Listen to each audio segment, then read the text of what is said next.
Ce soir, tu nous parles du dilemme vital des plantes carnivores qui est de savoir si il faut préférer manger ou se reproduire ou les deux et comment. Mais écoute, je te laisse la parole et je te dis à tout à l'heure et je t'interromps si jamais il y a des questions. N'hésitez pas sur le Pas de chat à souci, poser des Stéphane. questions et on en parle. Ouais, ouais, n'hésitez pas à poser des questions. Et David, si jamais tu m'interromps, sinon moi j'ai le chat ouvert un peu sous les yeux. Si jamais j'oublie de regarder, David, n'hésite pas à m'interrompre. Yes, pas de Ouais, problème, je les mets à côté. du coup, aujourd'hui, je vais vous parler d'un truc qui existe que chez les plantes carnivores qui s'appelle le conflit proie-pollinisateur. Et en gros, c'est comment elles font les plantes carnivores pour faire le tri entre les insectes qu'elles doivent attirer pour manger et les insectes qu'elles attirent pour la reproduction sexuée, donc pour la pollinisation en fait. Et donc c'est un peu un dilemme vital parce que les plantes carnivores, elles doivent manger évidemment pour survivre, mais elles doivent aussi se reproduire. Et donc je vais vous présenter un petit peu tout ça. Vous allez voir, on va faire d'abord 10-15 bonnes minutes d'introduction pour essayer de bien comprendre pourquoi c'est des trucs vraiment importants. Typiquement le fait, la pollinisation ou même la reproduction sexuée de manière générale, et aussi pourquoi les plantes carnivores, elles ont aussi absolument besoin de manger. Bon, ça, je pense que vous savez déjà, mais on va juste y revenir vite fait. Et après, on va rentrer plus précisément dans ce conflit-là, le conflit proie-pollinisateur. Et puis, je vous parlerai un petit peu de ce que c'est et des stratégies que les plantes ont développées pour éviter de manger leurs pollinisateurs. Donc, comme je vous dis, on va commencer, on va faire une grosse partie sur les bases un petit peu. On va faire un petit peu de biologie, désolé. On va commencer par l'arbre de la vie, l'arbre phylogénétique, on va dire, de la vie. Bon, ça, c'est une représentation un peu caricaturale, mais voilà, vous avez l'idée. On va faire un petit peu d'évolution. Alors, toute la partie en bleu ici, c'est des bactéries. Toute la partie en rouge, c'est des archées. C'est un peu pareil que les bactéries, mais ça vit dans des milieux un peu différents, en gros. Et puis, cette partie-là, ce sont les eucaryotes. Et les eucaryotes, c'est littéralement des organismes avec une cellule ou avec plein de cellules comme nous qui ont un noyau qu'on voit ici avec de l'ADN dedans. Donc nous, on est des eucaryotes parce qu'on a plein de cellules et on a un noyau avec de l'ADN. Et tout à la base de cet arbre hypothétique de la vie, on a le dernier ancêtre commun connu, enfin universel, hypothétique encore une fois, parce qu'on n'est pas sûr qu'il ait vraiment existé, mais normalement oui. Et à partir de là, donc tout a dérivé dans toutes ces formes de vie qui existent et qui sont représentées sur cet arbre. Bon, maintenant, si on regarde un peu plus en détail les choses qui nous intéressent, vous regardez que tout en haut ici, là, à droite, perdu dans un coin, on a les animaux, les champignons et les plantes. Donc nous, on est dans les animaux, hein, évidemment. Et puis, tous les autres trucs, vous imaginez que c'est encore plein d'autres aspects du vivant qu'on connaît finalement pas si bien que ça. Puisque j'imagine quand vous pensez à des organismes quelconques, vous pensez soit à des animaux, soit à des champignons, soit à des plantes. Bref, parlons un peu plus des plantes. Et donc, en gros, si on étire cet arbre phylogénétique et qu'on va que dans la branche des plantes, on a un truc qui ressemble en gros, encore une fois, c'est un peu simplifié, hein, mais ça ressemble en gros à ça. Donc, ça se lit normalement de gauche à droite, mais là, pour la représentation, on peut le lire en gros de haut en bas. Et donc, tout ça, c'est plein de types de plantes différentes. On va pas du tout rentrer dans les détails, hein, mais je vais juste vous raconter un petit peu tout ça pour en arriver ensuite à la pollinisation. Donc toute cette partie-là, c'est des algues, c'est les algues bleues, les premières à être apparues sur Terre apparemment, les algues rouges, et puis ici on a l'invention de la photosynthèse et on a donc les algues vertes qui sont ici. Donc tout ça, c'est des plantes qui sont strictement aquatiques et qui vivent donc dans l'eau. Il y a environ un demi-milliard d'années, ouais, à peu près 500 millions d'années, on n'est pas bien sûr de la date exacte, mais par là on va dire, il y a les premières plantes qui sont sorties de l'eau et qui ont commencé à coloniser les continents. Et c'est ce qu'on appelle des bryophytes ou grossièrement des mousses. En vrai, il n'y a pas que des mousses, il y a des trucs un peu compliqués dedans, mais gardez dans la tête que ce sont des mousses. Donc en gros, la sphaigne, c'est une bryophyte. Donc la sphaigne, elle est apparue là-dedans, à ce moment-là. Enfin, les ancêtres de la sphaigne, on va dire. Et donc elles ont des caractéristiques très spéciales, ces plantes. Elles sont évidemment très dépendantes à l'eau, parce qu'elles viennent juste de sortir en fait du milieu aquatique. Elles se reproduisent par des spores, et en fait les spores, pour germer, etc., se reproduire, ils ont besoin d'eau aussi. Et en gros, c'est uniquement des plantes de petite taille qui n'ont pas de racines et qui ont pas de vaisseau conducteur. D'ailleurs, c'est pour ça qu'elles ont une petite taille. Et d'ailleurs, si vous imaginez la sphaigne, en fait, elle peut pas aller pomper de l'eau plus loin. En fait, c'est juste l'eau qui s'imbibe dans son corps, si vous voulez, mais elle n'a pas de racines à proprement parler. Donc voilà, c'est des plantes un peu bizarres, mais on a une idée de ce que c'est avec la sphaigne. Ensuite, on a un nouveau type de plante, si vous voulez, qui est apparu petit à petit. C'est ce qu'on appelle grossièrement les fougères, mais en vrai, il n'y a pas que les fougères, mais en gros, il y a les fougères, les prêles, etc. Ça s'appelle les ptéridophytes. Et là, l'invention principale qui est apparue à ce moment-là, c'est justement les vaisseaux conducteurs. Donc en gros, ça a permis de fabriquer des racines et ça a permis de fabriquer des plantes beaucoup plus grandes, en fait, avec tout un système vasculaire. Mais ces plantes-là, elles sont toujours très dépendantes à l'eau, et notamment au moment de la reproduction, puisque la reproduction se fait par des spores qui ont besoin d'eau, littéralement, pour se reproduire, quoi. Donc ça, c'est les fougères. Ensuite, on a une nouvelle branche des plantes qui est apparue, c'est ce qu'on appelle les gymnospermes. Alors, moi j'ai mis conifères parce que c'est ce à quoi on pense, enfin tous les conifères font partie des gymnospermes, mais tous les gymnospermes ne sont pas des conifères, évidemment. Il y a aussi tous les ginkgos, il y a les cycas, les trucs comme ça. Bon bref, il y a plein de familles un peu différentes. Et en gros, là, l'évolution principale de ce groupe de plantes-là, c'est l'apparition de la graine. Et ça, c'est un truc de fou, la graine, parce que en fait, ça permet à la plante de se reproduire, de se disséminer, et en gros de germer au moment où les conditions sont favorables. Parce que avant, avec les spores, en gros, bah, les spores, ils étaient produits, ils tombaient, s'il n'y avait pas d'eau, c'était fini, ça mourait. Et là, avec la graine, en fait, la plante peut rentrer dans une phase de diapause, ça s'appelle, donc faire une sorte de pause, et attendre, je sais pas, plusieurs saisons, plusieurs années avant que les conditions soient idéales pour que la graine puisse germer. Et chez les gymnospermes, on n'a pas de fleurs, toujours pas, on a des cônes. On a des cônes mâles qui produisent du pollen, donc ça c'est aussi l'apparition du pollen en quelque sorte. Et on a des cônes femelles qui contiennent des ovules. Et typiquement chez les conifères, les pommes de pin, c'est les cônes femelles, puisqu'il y a des graines dedans en fait dans les pommes de pin. Mais tous les conifères, ils produisent aussi des cônes mâles au printemps, mais qui sont tout petits et qui tombent en fait une fois qu'ils ont libéré leur pollen. Et donc ces plantes-là ont évidemment une dépendance plus faible à l'eau, et là elles commencent à s'extirper vraiment du milieu aquatique. Et enfin, après toutes ces choses-là, qu'on est passé quand même très très vite, mais vous voyez un peu la diversité qui existe, on a l'apparition des plantes à fleurs. Il n'y a pas très longtemps, alors la date on n'est pas bien sûr encore, ça serait entre 100 et 200 millions d'années. Et en gros, dans ce petit bout de machin ici, tout en bas, là, dans cette toute petite branche ici, on a toutes les plantes à fleurs qu'on appelle angiospermes. Et en gros, bon, je ne vais pas vous dire les caractéristiques, mais il y a pas mal de caractéristiques au niveau de la reproduction, etc. Mais leur caractéristique, on va dire, principale, c'est de faire des fleurs. Et toutes les plantes carnivores, sans exception, sont des plantes à fleurs. Mais aussi plein d'autres plantes auxquelles vous pensez sûrement. Aujourd'hui, les plantes à fleurs, donc ce petit bout de machin ici dans l'arbre phylogénétique de toutes les plantes, ça représente à peu près 90% des espèces végétales connues. Alors je pense que c'est des espèces végétales terrestres. Je pense pas que ce soit des espèces végétales aquatiques, mais bon bref. Il y a un très joli poster qui est achetable. Vous avez une fleur pour chaque famille de plantes à fleurs qui existe dans le monde. Donc là, vous avez toutes les familles de plantes à fleurs représentées. Si vous cherchez bien dans ce poster, vous trouverez des plantes carnivores, évidemment. Et du coup, on peut se demander, mais comment ça se fait que des plantes qui soient apparues si récemment par rapport à toutes les autres, elles aient pu dominer à ce point en si peu de temps, enfin écraser complètement toutes les autres espèces en termes de diversité végétale. Et aujourd'hui, il y a vraiment énormément, quasiment toutes les plantes terrestres sont des plantes à fleurs en fait. Donc qu'est-ce qui s'est passé? Qu'est-ce qui se passe quoi? Eh ben, pour comprendre un petit peu mieux l'idée, il faut regarder les méthodes de reproduction, et notamment de reproduction sexuée.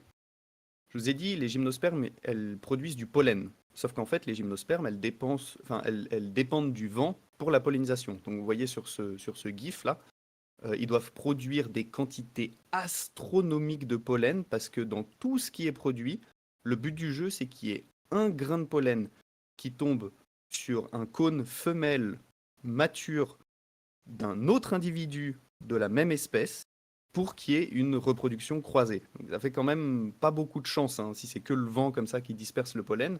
Et en fait, c'est pour ça que ces plantes-là, elles produisent une quantité astronomique de pollen. C'est pour juste augmenter leur chance d'une pollinisation un peu au hasard comme ça, en jetant le pollen dans l'air, quoi. Au contraire, si vous regardez chez les plantes à fleurs, alors c'est pas le cas de toutes les plantes à fleurs, il y en a plein qui se pollinisent aussi avec le vent, genre toutes les graminées par exemple. Mais bon, bref, on va dire que les plantes à fleurs, elles sont pollinisées par les insectes plutôt. Et en fait, bah, c'est ça qui leur a. Ça, c'est une espèce d'invention de fou parce que du coup, elles sont plus obligées de produire une quantité astronomique de pollen pour que peut-être par hasard, avec une chance incroyable, il y ait un grain de pollen qui tombe pile au bon endroit sur un autre individu, pile mature à ce moment-là, sur un cône femelle, etc. En fait, là, les plantes, elles produisent une fleur. Alors certes, c'est un peu coûteux en énergie parce qu'il faut faire des pétales pour attirer les insectes. C'est le rôle des pétales, hein, c'est d'attirer les insectes. Et puis, il faut produire du nectar pour récompenser les insectes pollinisateurs ou du pollen aussi en quantité s'ils veulent le manger. Mais en gros, en fait, le fait de fabriquer des fleurs, eh ben, ça assure complètement la pollinisation de l'espèce parce que si ce petit bourdon que vous voyez ici, il est attiré par cette fleur et qui va butiner les fleurs, bah, en fait, juste après, il va aller sur une autre fleur de la même espèce. Donc, en fait, vous économisez une quantité de pollen astronomique juste en s'associant, en fait, quelque part avec les insectes. Et comme ça, tout le monde est content. Les insectes, ils peuvent trouver de la nourriture avec le nectar ou avec le pollen, et les plantes, elles assurent leur reproduction. Donc, c'est un truc un peu parfait. Maintenant, on va voir pourquoi c'est si important que ça et pourquoi je vous parle de reproduction, de pollinisation, de reproduction sexuée depuis tout à l'heure. Euh, Imaginez deux plantes carnivores ici. Alors là, il y en a une bleue et une rouge. C'est juste qu'elles ont des génomes différents. C'est comme vous et votre voisin, par exemple. Quand ces deux individus se reproduisent, se mélangent, quand il y a pollinisation entre ces deux individus, le génome, il est brassé. Et donc, vous avez, dans la descendance, vous avez une espèce de nuance un petit peu de mélange entre les deux parents. Donc là, j'ai fait 5 exemples. En gros, ça donne des trucs un peu intermédiaires entre les deux parents. Normalement, c'est à peu près comme ça que ça se passe. Et ça permet d'avoir une espèce de diversité génétique incroyable, parce que vous voyez qu'avec deux individus, un bleu et un rouge, on peut faire plein de trucs un peu différents en bas.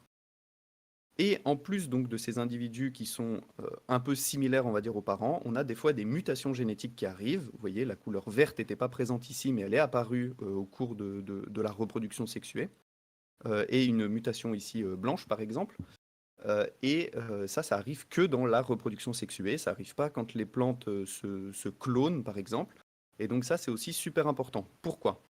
Ça vous fait une diversité génétique, je vous ai dit, très importante au sein des populations. Et par exemple, imaginez qu'il y ait une perturbation qui se passe, je ne sais pas, une sécheresse horrible, et en fait, ça tue la majorité de toutes les plantes.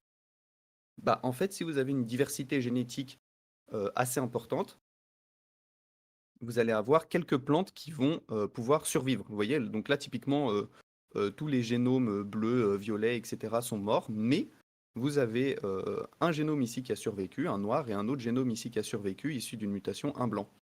Et en fait, grâce à ça, l'espèce va pouvoir s'adapter et va pouvoir évoluer. Ah, attendez, mon truc ne marche plus. Ah oui.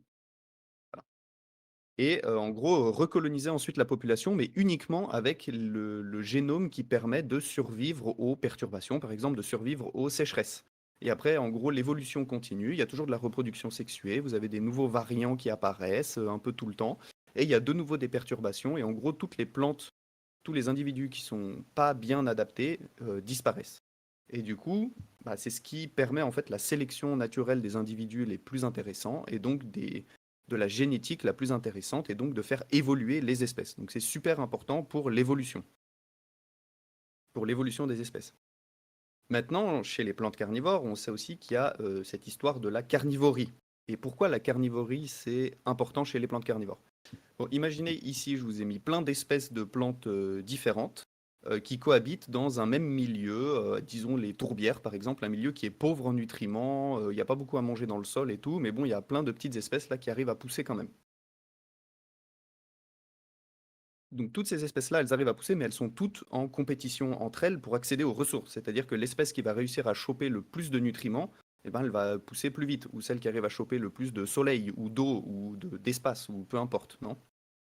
Et du coup, par exemple, pour vous illustrer l'avantage de la carnivorie, imaginez que cette petite fleur ici bleue qui a rien de particuliers se mettent soudainement à manger des insectes qui sont dans l'air, quoi. En fait, ça lui donne un avantage énorme en termes de nutriments parce que toutes les autres espèces que vous voyez autour, bah, elles cherchent les nutriments dans leurs racines. Et en fait, le milieu, il n'a pas beaucoup de nutriments de base, quoi. Donc c'est un peu compliqué, il faut faire des grandes racines, il faut aller chercher loin. Bon, bref, c'est un peu le bazar. Mais s'il y a des plantes qui arrivent à choper les nutriments par les insectes qui sont dans l'air, ça leur donne un avantage incroyable pour l'accès aux nutriments, justement, et notamment à l'azote et au phosphore, par exemple. Et donc, ces espèces-là, elles vont être plus compétitives et donc elles vont pouvoir s'implanter dans ces milieux-là et puis pouvoir survivre comme ça au quotidien, se multiplier, etc. dans les milieux naturels parce qu'elles sont plus compétitives en étant carnivores.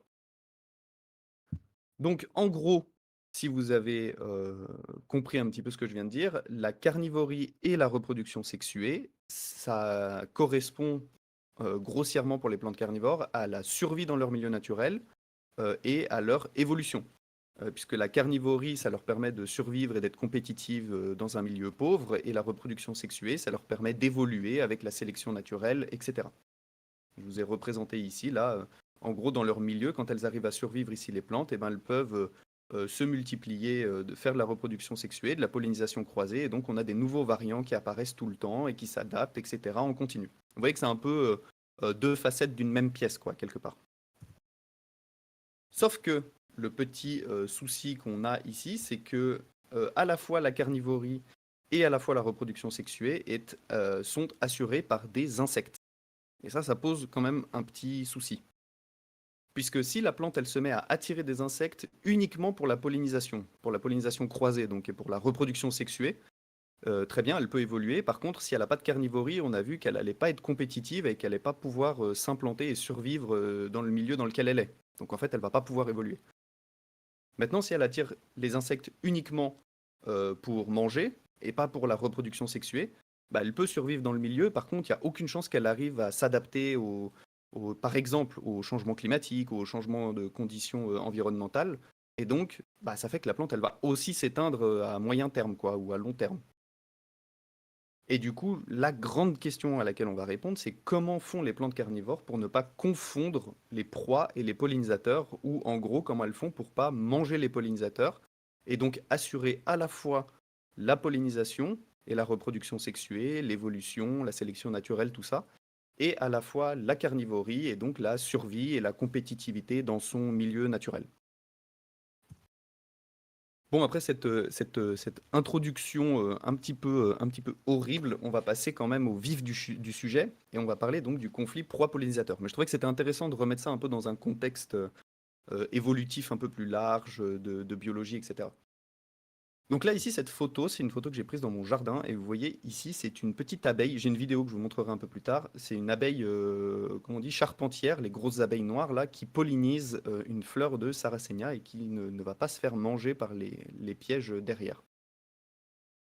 Donc le conflit proie-pollinisateur doit remplir 3 conditions pour exister. Parce que vous allez voir qu'en fait, ce n'est pas le cas de toutes les plantes carnivores et toutes les plantes carnivores ne sont pas concernées par ce conflit proie-pollinisateur. Je vais vous montrer des contre-exemples tout de suite après.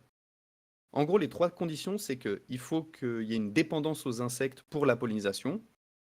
Il faut que les pollinisateurs et les proies vivent dans le même milieu. Par exemple, que ce soit des insectes volants. Voilà. Et les pollinisateurs et les proies doivent être une ressource limitée, parce que évidemment, s'il y avait à l'infini de pollinisateurs et de proies, il n'y aurait pas de conflit en fait. Les plantes carnivores, elles pourraient manger tous les insectes qu'elles veulent, et puis il y en aurait toujours qui reviendraient de toute façon pour polliniser, donc ça ne serait pas un problème. Et du coup, je vous ai dit, toutes les plantes carnivores, elles ne remplissent pas ces conditions. Donc il y a certaines plantes carnivores qui ne sont pas sujettes à ce conflit proie-pollinisateur. Tout d'abord, je vous ai dit que la première condition, c'était la dépendance aux insectes pour la pollinisation. Et bien, en fait, vous le savez peut-être, mais il y a certains Drosera qui sont auto-fertiles. Donc, en fait, ça veut dire que littéralement, elles n'ont pas besoin d'insectes pour la pollinisation. En fait, elles s'auto-pollinisent. D'ailleurs, vous pouvez remarquer juste un petit indice si vous voulez savoir quelle espèce s'auto-pollinise. Généralement, c'est pas tout le temps vrai, mais généralement, les plantes carnivores qui ont des fleurs un peu petites, discrètes, comme ça, pas très grandes et qui s'ouvrent pas longtemps, généralement, c'est des plantes qui, en gros, économisent l'énergie de la création de pétales super développés ou de couleurs ou d'odeurs, parce qu'en fait, elle s'en fiche un petit peu vu qu'elle s'auto-pollinise. Donc, elle n'a pas besoin spécialement d'attirer des insectes pour la pollinisation. Donc, en fait, c'est super d'être auto-fertile parce que du coup, bah, les plantes, elles peuvent capturer tous les insectes qu'elles veulent, donc il n'y a pas trop de soucis. Le problème, et on l'a vu, c'est qu'il n'y a pas de brassage génétique, il n'y a pas de pollinisation croisée, il n'y a pas vraiment d'évolution. Donc c'est un petit peu embêtant. Oups. Alors, ici, cette photo que j'ai prise pour illustrer ça, c'est Drosera rotendifolia. C'est pas tout à fait. Alors, moi, je vous dis les arguments que j'ai vus un petit peu et que j'ai lus à droite à gauche. Je pense que c'est pas tout à fait vrai. Parce que en fait, on sait très bien qu'il existe des hybrides, par exemple, entre Drosera rotendifolia et d'autres espèces, genre Longifolia ou Intermedia, par exemple, ou Spatulata, Filiformis, etc. Donc en fait, c'est pas tellement qu'elles n'ont pas de pollinisation croisée. Elles peuvent quand même se reproduire par pollinisation croisée de temps en temps, et ça doit arriver obligatoirement. C'est juste qu'en fait, je pense, elles assurent leur dissémination dans le milieu via les graines qu'elles produisent. Et c'est pour ça qu'elles font du coup qu'elles sont auto-fertiles et qu'elles s'auto-pollinisent par défaut, si vous voulez. Par contre, ça ne veut pas dire que de temps en temps, il n'y a pas quand même une bestiole qui doit se poser sur la fleur, un peu peut-être par hasard ou je sais pas, tu vois, et que il y ait quand même une pollinisation croisée et que donc l'évolution quand même avance pour ces espèces-là. C'est juste que c'est pas aussi rapide que ça pourrait l'être. Si vous voulez, ce type de Drosera, ça fleurit tous les ans. Et peut-être que, je sais pas, juste une année sur 10 ou 15 ou 20, c'est un peu abusé, mais bon, peut-être, on ne sait pas. Et bah, il y a une fleur qui a une pollinisation croisée à ce moment-là. Et du coup, ça brasse les gènes une fois tous les 10, je sais pas, 15 ou 20 ans. Alors ça a l'air pas beaucoup comme ça, mais en fait, nous les humains, c'est un peu la même chose aussi, hein. Euh, je veux dire, on se reproduit pas tous les ans, donc en fait, même si on n'a qu'une reproduction croisée comme ça une fois tous les décennies ou tous les demi-siècles, ça suffit quand même à l'espèce pour évoluer ou s'adapter à son environnement, etc., pour peu que les changements soient pas trop brutaux, quoi. Et Bref, du coup, pour aquatique, moi, c'est un excuse-moi, peu une source. je me permets de t'interrompre 15 Ouais, secondes. vas-y, vas-y. Et aquatique, il dit en gros, pour ces espèces-là, on peut les croiser nous-mêmes. C'est une question. Ouais, ouais, oui, oui, complètement, ouais. Oui, Voilà. oui, tu peux les Merci. croiser toi-même, tu peux faire des hybrides avec ces espèces, et c'est pas en gros que ça marche pas, quoi. C'est juste que, par défaut, elles vont s'auto-polliniser pour assurer la création de graines. Bref. Ok. Du coup, bon, c'est pas une vraie, c'est pas, elles sont pas vraiment en dehors du conflit proie-pollinisateur, et d'ailleurs, on va reparler des Drosera rustiques un peu plus tard. Ensuite, la deuxième condition, je vous ai dit, c'était que les pollinisateurs et les proies vivent dans le même milieu. Et du coup, est-ce que vous avez une idée de quel genre de plantes carnivores pourrait avoir des proies dans un type de milieu et des pollinisateurs dans un autre type de milieu? Alors en vrai, faut y penser, mais vous allez voir que c'est absolument logique et qu'il n'y a pas du tout de possibilité même de manger ces pollinisateurs pour ces plantes-là. Alors je vois les Sarracenia, les plantes aquatiques, oui, c'est ça, aquatiques. C'est justement les Utricularia ou Ouais. aquatiques ou les Genlisea. Typiquement sur cette photo-là de Utricularia australis, vous avez la fleur qui est ici en dehors de l'eau et qui du coup se fait polliniser par des insectes volants.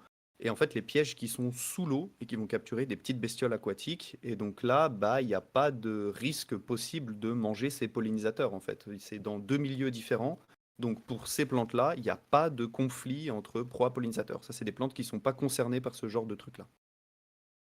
Il y a d'autres Et propositions là. Il y a du NEP pour Laurent. exactement, Laurent, c'est très bien, très intelligent. Justement, les Nepenthes aussi. Alors là, c'est pas tout à fait le fait que les pollinisateurs et les proies soient pas dans le même milieu, mais plutôt que les pollinisateurs et les proies soient pas les mêmes organismes du tout, quoi. Typiquement pour Nepenthes ampularia, bah, en fait, elle va manger des feuilles qui tombent de la canopée des arbres. Donc, bah, si elle mange des feuilles, elle va pas manger ses pollinisateurs. Donc, comme ça, on l'exclut directement du conflit, quoi. Et puis, il y a aussi toutes les Nepenthes qui dépendent, vous savez, des excréments de petits mammifères pour trouver leur azote ou leur phosphore, etc. Bah, c'est pareil, en fait, les pièges, ils sont faits pour récupérer des excréments de mammifères, donc ils risquent pas vraiment de... Enfin, en gros, ces plantes-là ne capturent pas des insectes volants ou potentiellement des pollinisateurs. Donc ces plantes-là sont exclues aussi du conflit proie-pollinisateur. Et je vois sur le chat, les Genlycea, c'est pareil, hein, ça fait des espèces de racines. Alors c'est pas des racines, c'est des feuilles modifiées, mais qui vont capturer des plantes, enfin des insectes, des arthropodes aquatiques, alors que les fleurs sont dans l'air et donc sont potentiellement pollinisées par des bestioles volantes, quoi.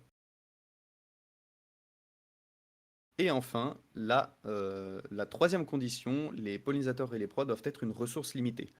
Alors, il n'y a pas un endroit sur la planète où les pollinisateurs et les proies ne sont pas des ressources limitées. Sauf que, il semblerait que chez Roridula gorgonias, en fait, la pollinisation soit assurée par les punaises symbiotiques qui vivent du coup sur la plante. Donc en fait, ça annule aussi un petit peu, en quelque sorte, le conflit proie-pollinisateur, parce que la plante, elle peut capturer tous les insectes qu'elle veut. Déjà, c'est pour nourrir les punaises. Les punaises, elles mangent les petites bestioles, et il semblerait que ce soit ces punaises qui montent après vers les fleurs pour assurer la pollinisation. Alors, moi, j'ai un peu des doutes sur ce truc-là. Je ne sais pas ce que vous en pensez, s'il y a des gens qui ont des infos là-dessus. Je suis pas très sûr du délire, parce que déjà, quand on voit la tête des fleurs de Roridula, ça a quand même l'air d'être pollinisé par des bestioles volantes. Je pense qu'elle s'embêterait pas à faire des fleurs un peu loin comme ça, des feuilles, si c'était vraiment pollinisé par les punaises. Et en plus de ça, ça serait très compliqué pour la pollinisation croisée entre deux populations qui sont, je sais pas, à quelques kilomètres l'une de l'autre, qui est en vrai quelque chose d'assez proche pour des insectes volants. Mais par contre, pour des punaises, s'il faut qu'elles y aillent à pied avec leurs petites pattes, je pense qu'on n'aurait pas du tout de pollinisation croisée comme ça entre les populations.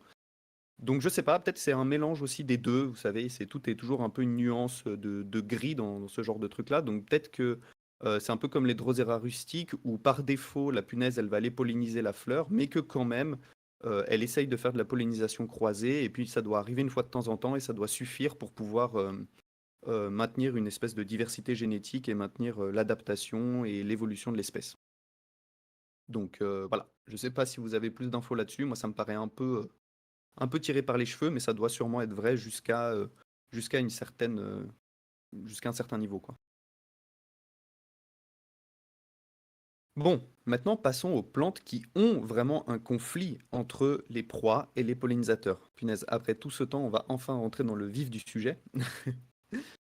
En gros, il existe trois grandes. Donc ça, c'est des plantes qui ont des pollinisateurs et des proies qui sont dans le même milieu, qui sont le même type d'insectes, etc., hein. Donc là, il y a un vrai conflit, il y a un vrai problème, et il faut vraiment trouver des stratégies pour éviter de bouffer les pollinisateurs, parce que sinon, c'est une catastrophe, quoi.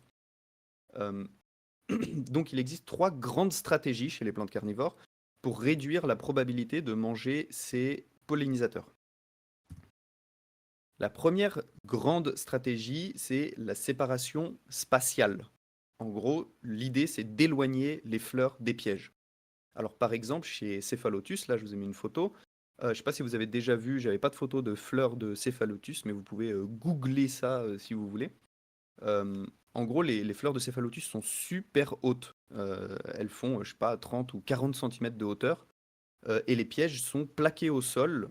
Et donc, en fait, là, c'est clairement euh, les fleurs sont faites pour attirer des pollinisateurs qui soient des insectes volants, qui volent à plus de 30 ou 40 centimètres de hauteur. Et les pièges sont faits pour capturer plutôt, même la structure des pièges, hein, sont faits pour capturer plutôt des insectes terrestres, rampants, ou qui marchent sur le sol, quoi. Comme des fourmis, des trucs comme ça. C'est pour ça qu'il y a ces espèces de petites dents recourbées vers l'intérieur. Là, c'est pour faire tomber des petits insectes qui marchent dessus, quoi. Donc ça, c'est une bonne stratégie pour éviter de bouffer ces pollinisateurs. Mais de manière plus générale, en fait, euh, éloigner les fleurs des pièges, il y a plein de plantes carnivores qui le font. Et typiquement, les Drosera, c'est un truc assez flagrant. Vous voyez ici, par exemple, c'est un Drosera binata multifida, mais une espèce de forme qui reste petite comme ça, un peu compacte. Vous voyez que la zone en fait mortelle pour les insectes, elle est par ici, et puis vous voyez qu'elle pousse pour aller faire des fleurs qui soient vachement plus hautes que les pièges, pour éviter de bouffer les pollinisateurs une fois de plus, et donc réserver cette partie-là pour les insectes qu'elle veut attirer pour sa reproduction, et cette partie-là pour les insectes qu'elle veut attirer pour les bouffer. C'est un peu pareil pour Drosera filiformis ici. Vous avez vu là, Il y a plein les feuilles sont assez hautes, mais voilà, elles s'arrêtent à peu près à mi-hauteur des fleurs, hein. Si vous voyez celle-là qui est beaucoup plus haute que les autres, que les feuilles, bon, la perspective est un peu bizarre, mais en gros, c'est ça. Et ben là, c'est pareil, c'est pour éviter de bouffer ces pollinisateurs. Pourtant, ce type de Drosera-là, avec ce type de piège-là, elles sont vraiment calibrées pour pouvoir attraper des insectes volants. Et les pollinisateurs sont des insectes volants aussi. Donc vous voyez, c'est un peu compliqué, hein. Quand la Drosera elle est comme ça, avec les feuilles érigées dans les airs, qui couvrent une grande surface, en mode papier tue-mouche comme ça, c'est vraiment pour capturer tous les petits insectes qui passent par là en volant, quoi. C'est pas pour capturer des fourmis, quoi. Voilà. On a aussi les Pinguicula qui sont sujettes enfin, qui ont cette stratégie de séparation spatiale. Là, par exemple, c'est une photo qui a été prise dans les Alpes au mois de mai quand les Pinguicula alpina se réveillent. Donc, vous voyez, vous avez encore l'herbe qui est toute morte ici. Les feuilles de la Pinguicula, là, on en voit juste une petite dépassée ici, un petit bout dépassé, mais elles sont encore carrément sous les herbes mortes, quoi, de l'hiver. Et en fait, les fleurs arrivent à percer comme ça cette couche d'herbe morte pour vraiment s'éloigner au maximum des pièges. Et là, on voit très bien que là, c'est typiquement des fleurs qui sont pollinisées par des types d'abeilles, des choses comme ça. Alors que les pièges qui sont sous l'espèce de couche de feuilles plaquées au sol vont plutôt capturer des petits insectes rampants ou, vous savez, qui sautent un peu au sol, des choses comme ça. Et évidemment, c'est le cas chez la Dionée où on a les fleurs qui sont situées très loin des pièges, encore une fois, pour éviter de bouffer ces pollinisateurs. Et il semblerait d'ailleurs que les fleurs soient beaucoup plus visitées par les insectes volants qu'on en trouve dans les pièges de la Dionée. Alors c'est un peu bizarre parce qu'on pourrait penser qu'elles capturent que des mouches, parce qu'on les appelle Dionée attrape-mouches, par exemple. Mais en fait, elle peut capturer plein d'autres bestioles, hein, plein de, je sais pas, des petits scolopendres, des petites araignées, des choses comme ça qui marchent aussi au sol, alors que les fleurs sont uniquement visitées par des insectes volants. Voilà, et puis il y a aussi les Éliomphoras, j'avais pas de photo, mais j'en ai dans mon terrarium derrière, j'aurais dû vous en sortir une. Les fleurs des Éliomphoras sont vraiment beaucoup plus grandes que les pièges, et encore une fois, c'est pour éviter de manger ces pollinisateurs. Bon, ça, c'était la première stratégie, la séparation spatiale. La deuxième stratégie, c'est la séparation temporelle. Donc là, l'idée, c'est de, en gros, faire d'abord des fleurs et ensuite des pièges. Comme ça, bah, vous pouvez mettre toute votre énergie dans la production de fleurs et ensuite pour attirer donc des pollinisateurs, et ensuite toute votre énergie dans la production de pièges pour croûter tout ce qui passe. Bon, bah ça, je pense que vous aviez deviné, mais c'est surtout le cas chez les Sarracenia et chez les Darlingtonia. Là, par exemple, c'est une photo que j'ai prise dans ma serre. Vous voyez qu'on a toutes les fleurs jaunes là. Les fleurs jaunes, c'est les fleurs de Sarracenia flava, Sarracenia alata, etc. Donc qui fleurissent assez tôt dans la saison. Vous voyez que toutes les fleurs sont ouvertes, elles sont même un peu sur la fin, alors que les pièges, on les voit ici, ils sont pas du tout encore formés. Donc ça, c'est une technique pour justement, encore une fois, mettre toute son énergie dans l'attraction des pollinisateurs d'abord. Et une fois que la fleur est fanée et qu'elle est pollinisée et que les graines commencent à être en formation, enfin les fruits, et ben à ce moment-là, la plante, elle va faire ouvrir ses pièges et à ce moment-là, elle va pouvoir bouffer tous les insectes qui passent. Alors, c'est pas une stratégie totalement parfaite parce que vous voyez, en gros, dans le milieu naturel, vous n'allez pas avoir toutes les flavas qui vont s'ouvrir le même jour, qui vont se fermer le même jour, et puis tous les pièges qui vont arriver exactement une semaine après, par exemple. Il y a tout un espèce de dégradé en fonction de la génétique, en fonction des microclimats, en fonction de plein de trucs. Donc, en gros, c'est pas une technique vraiment suffisante pour complètement éviter de manger ces pollinisateurs, mais quand même, ça fait partie des stratégies, quoi. Et donc, c'est pareil pour les Darlingtonia qui fleurissent d'abord au printemps et ensuite elles produisent des pièges. Est-ce que vous avez une idée de quelle pourrait être la dernière technique, la dernière séparation qui existe pour éviter de manger ces pollinisateurs? Là, on a fait séparation spatiale, séparation temporelle. Spatial temporel, moi j'ai du mal à trouver une troisième option, hein. Eh bien, c'est là. Bonne question. Ah merde, pardon, j'avais pas fini. Ah, Oui, alors, la slide, je vous ai dit la d'abord. slide de trop. Vas-y. Vas-y. Ouais, en plus, c'est un truc un peu bancal, mais bon, mais en vrai, c'est intéressant. Du coup, je vous avais dit d'abord faire. Mais réfléchissez pour la question d'après. Yeah. Du coup, je vous disais faire d'abord des fleurs et ensuite des pièges, mais il y a certaines plantes qui font d'abord les pièges et ensuite les fleurs, et il semblerait que ça participe justement à éviter de bouffer ces pollinisateurs une nouvelle fois. Euh, et c'est typiquement le cas des Drosera rustiques, par exemple de Drosera rotendifolia ici. Si vous cultivez des Drosera rustiques type ouais, rotendifolia, longifolia, filiformis, etc., vous avez sûrement remarqué que elles produisent des pièges avec beaucoup de glu, vraiment très mortels, on va dire, pour les insectes, surtout en, je sais pas, avril, mai, juin, jusqu'au tout début de l'été. Et en fait, après, pendant l'été, quand il fait vraiment plus chaud, il y a plus d'évapotranspiration, il y a un peu moins d'eau et tout, il fait plus sec, et donc elles ont plus de mal à maintenir des belles gouttelettes de glu, et donc à avoir des pièges très efficaces. Et comme par hasard, c'est pile le moment qu'elles choisissent en fait pour faire des fleurs. Et ben, il y a des gens qui suggèrent que en fait, ça serait un peu fait exprès, parce qu'elle pourrait très bien fleurir au printemps, comme plein d'autres plantes. L'idée, ça serait de pouvoir en fait profiter au maximum d'avoir que des pièges pour capturer toutes les bestioles possibles au début de l'année. Et ensuite, avant que ce soit trop tard dans l'année, parce que si elles font leurs fleurs en octobre, elles n'auront pas le temps de faire des fruits, des graines avant qu'il fasse trop froid, quoi. Ça n'aura pas le temps de maturer. Et ben, pile au bon moment, une fois que les pièges ont déjà bien travaillé pendant 3 mois, quoi, et ben, elles font leurs fleurs pour avoir quand même suffisamment de temps pour fructifier et faire des graines, et en même temps éviter de trop bouffer les pollinisateurs, parce que de toute façon, les pièges sont plus aussi efficaces qu'au printemps. Donc elle se gave une bonne Voilà. fois et puis après elle se reproduit, quoi. Ouais, c'est ça. Bon, après, c'est pas, encore une fois, c'est pas binaire, hein, mais dans Oui, oui, mais l'idée, ça marche un peu comme ça, parce qu'elles pourraient très bien ok, fleurir au printemps, mais elles le font pas, quoi. Donc, il y a un espèce de truc, voilà. Ça peut être une des ok. explications. Et du coup, j'espère que cette fois c'est la bonne, la Alors dernière il y a séparation. eu des options. Il y a eu des options sur la taille, il y a eu des options avec la couleur. Eh ben, c'est ça, ouais. C'est en gros une séparation sensorielle de manière générale. Et en fait, ça cache plusieurs choses. On a effectivement des couleurs ou des motifs différents au niveau des fleurs ou au niveau des feuilles, justement, pour pouvoir attirer des insectes différents. Et ça, je trouve que c'est très bien illustré avec les Drosera miniatures qui font leurs gemmes en ce moment-là. En fait, elles font souvent des fleurs qui sont très grosses en comparaison à leurs rosettes, qui font parfois la taille de toute la rosette de la plante, et souvent très colorées. Il y en a des blanches, des oranges, des jaunes, avec des motifs noirs, etc. dessus. Et sûrement qu'en lumière ultraviolette, ça doit donner des trucs encore plus incroyables que nous, on voit pas, mais que les Ah pollinisateurs oui. voient. Et en fait, bah là, c'est pour signaler des choses différentes aux insectes qui passent par là.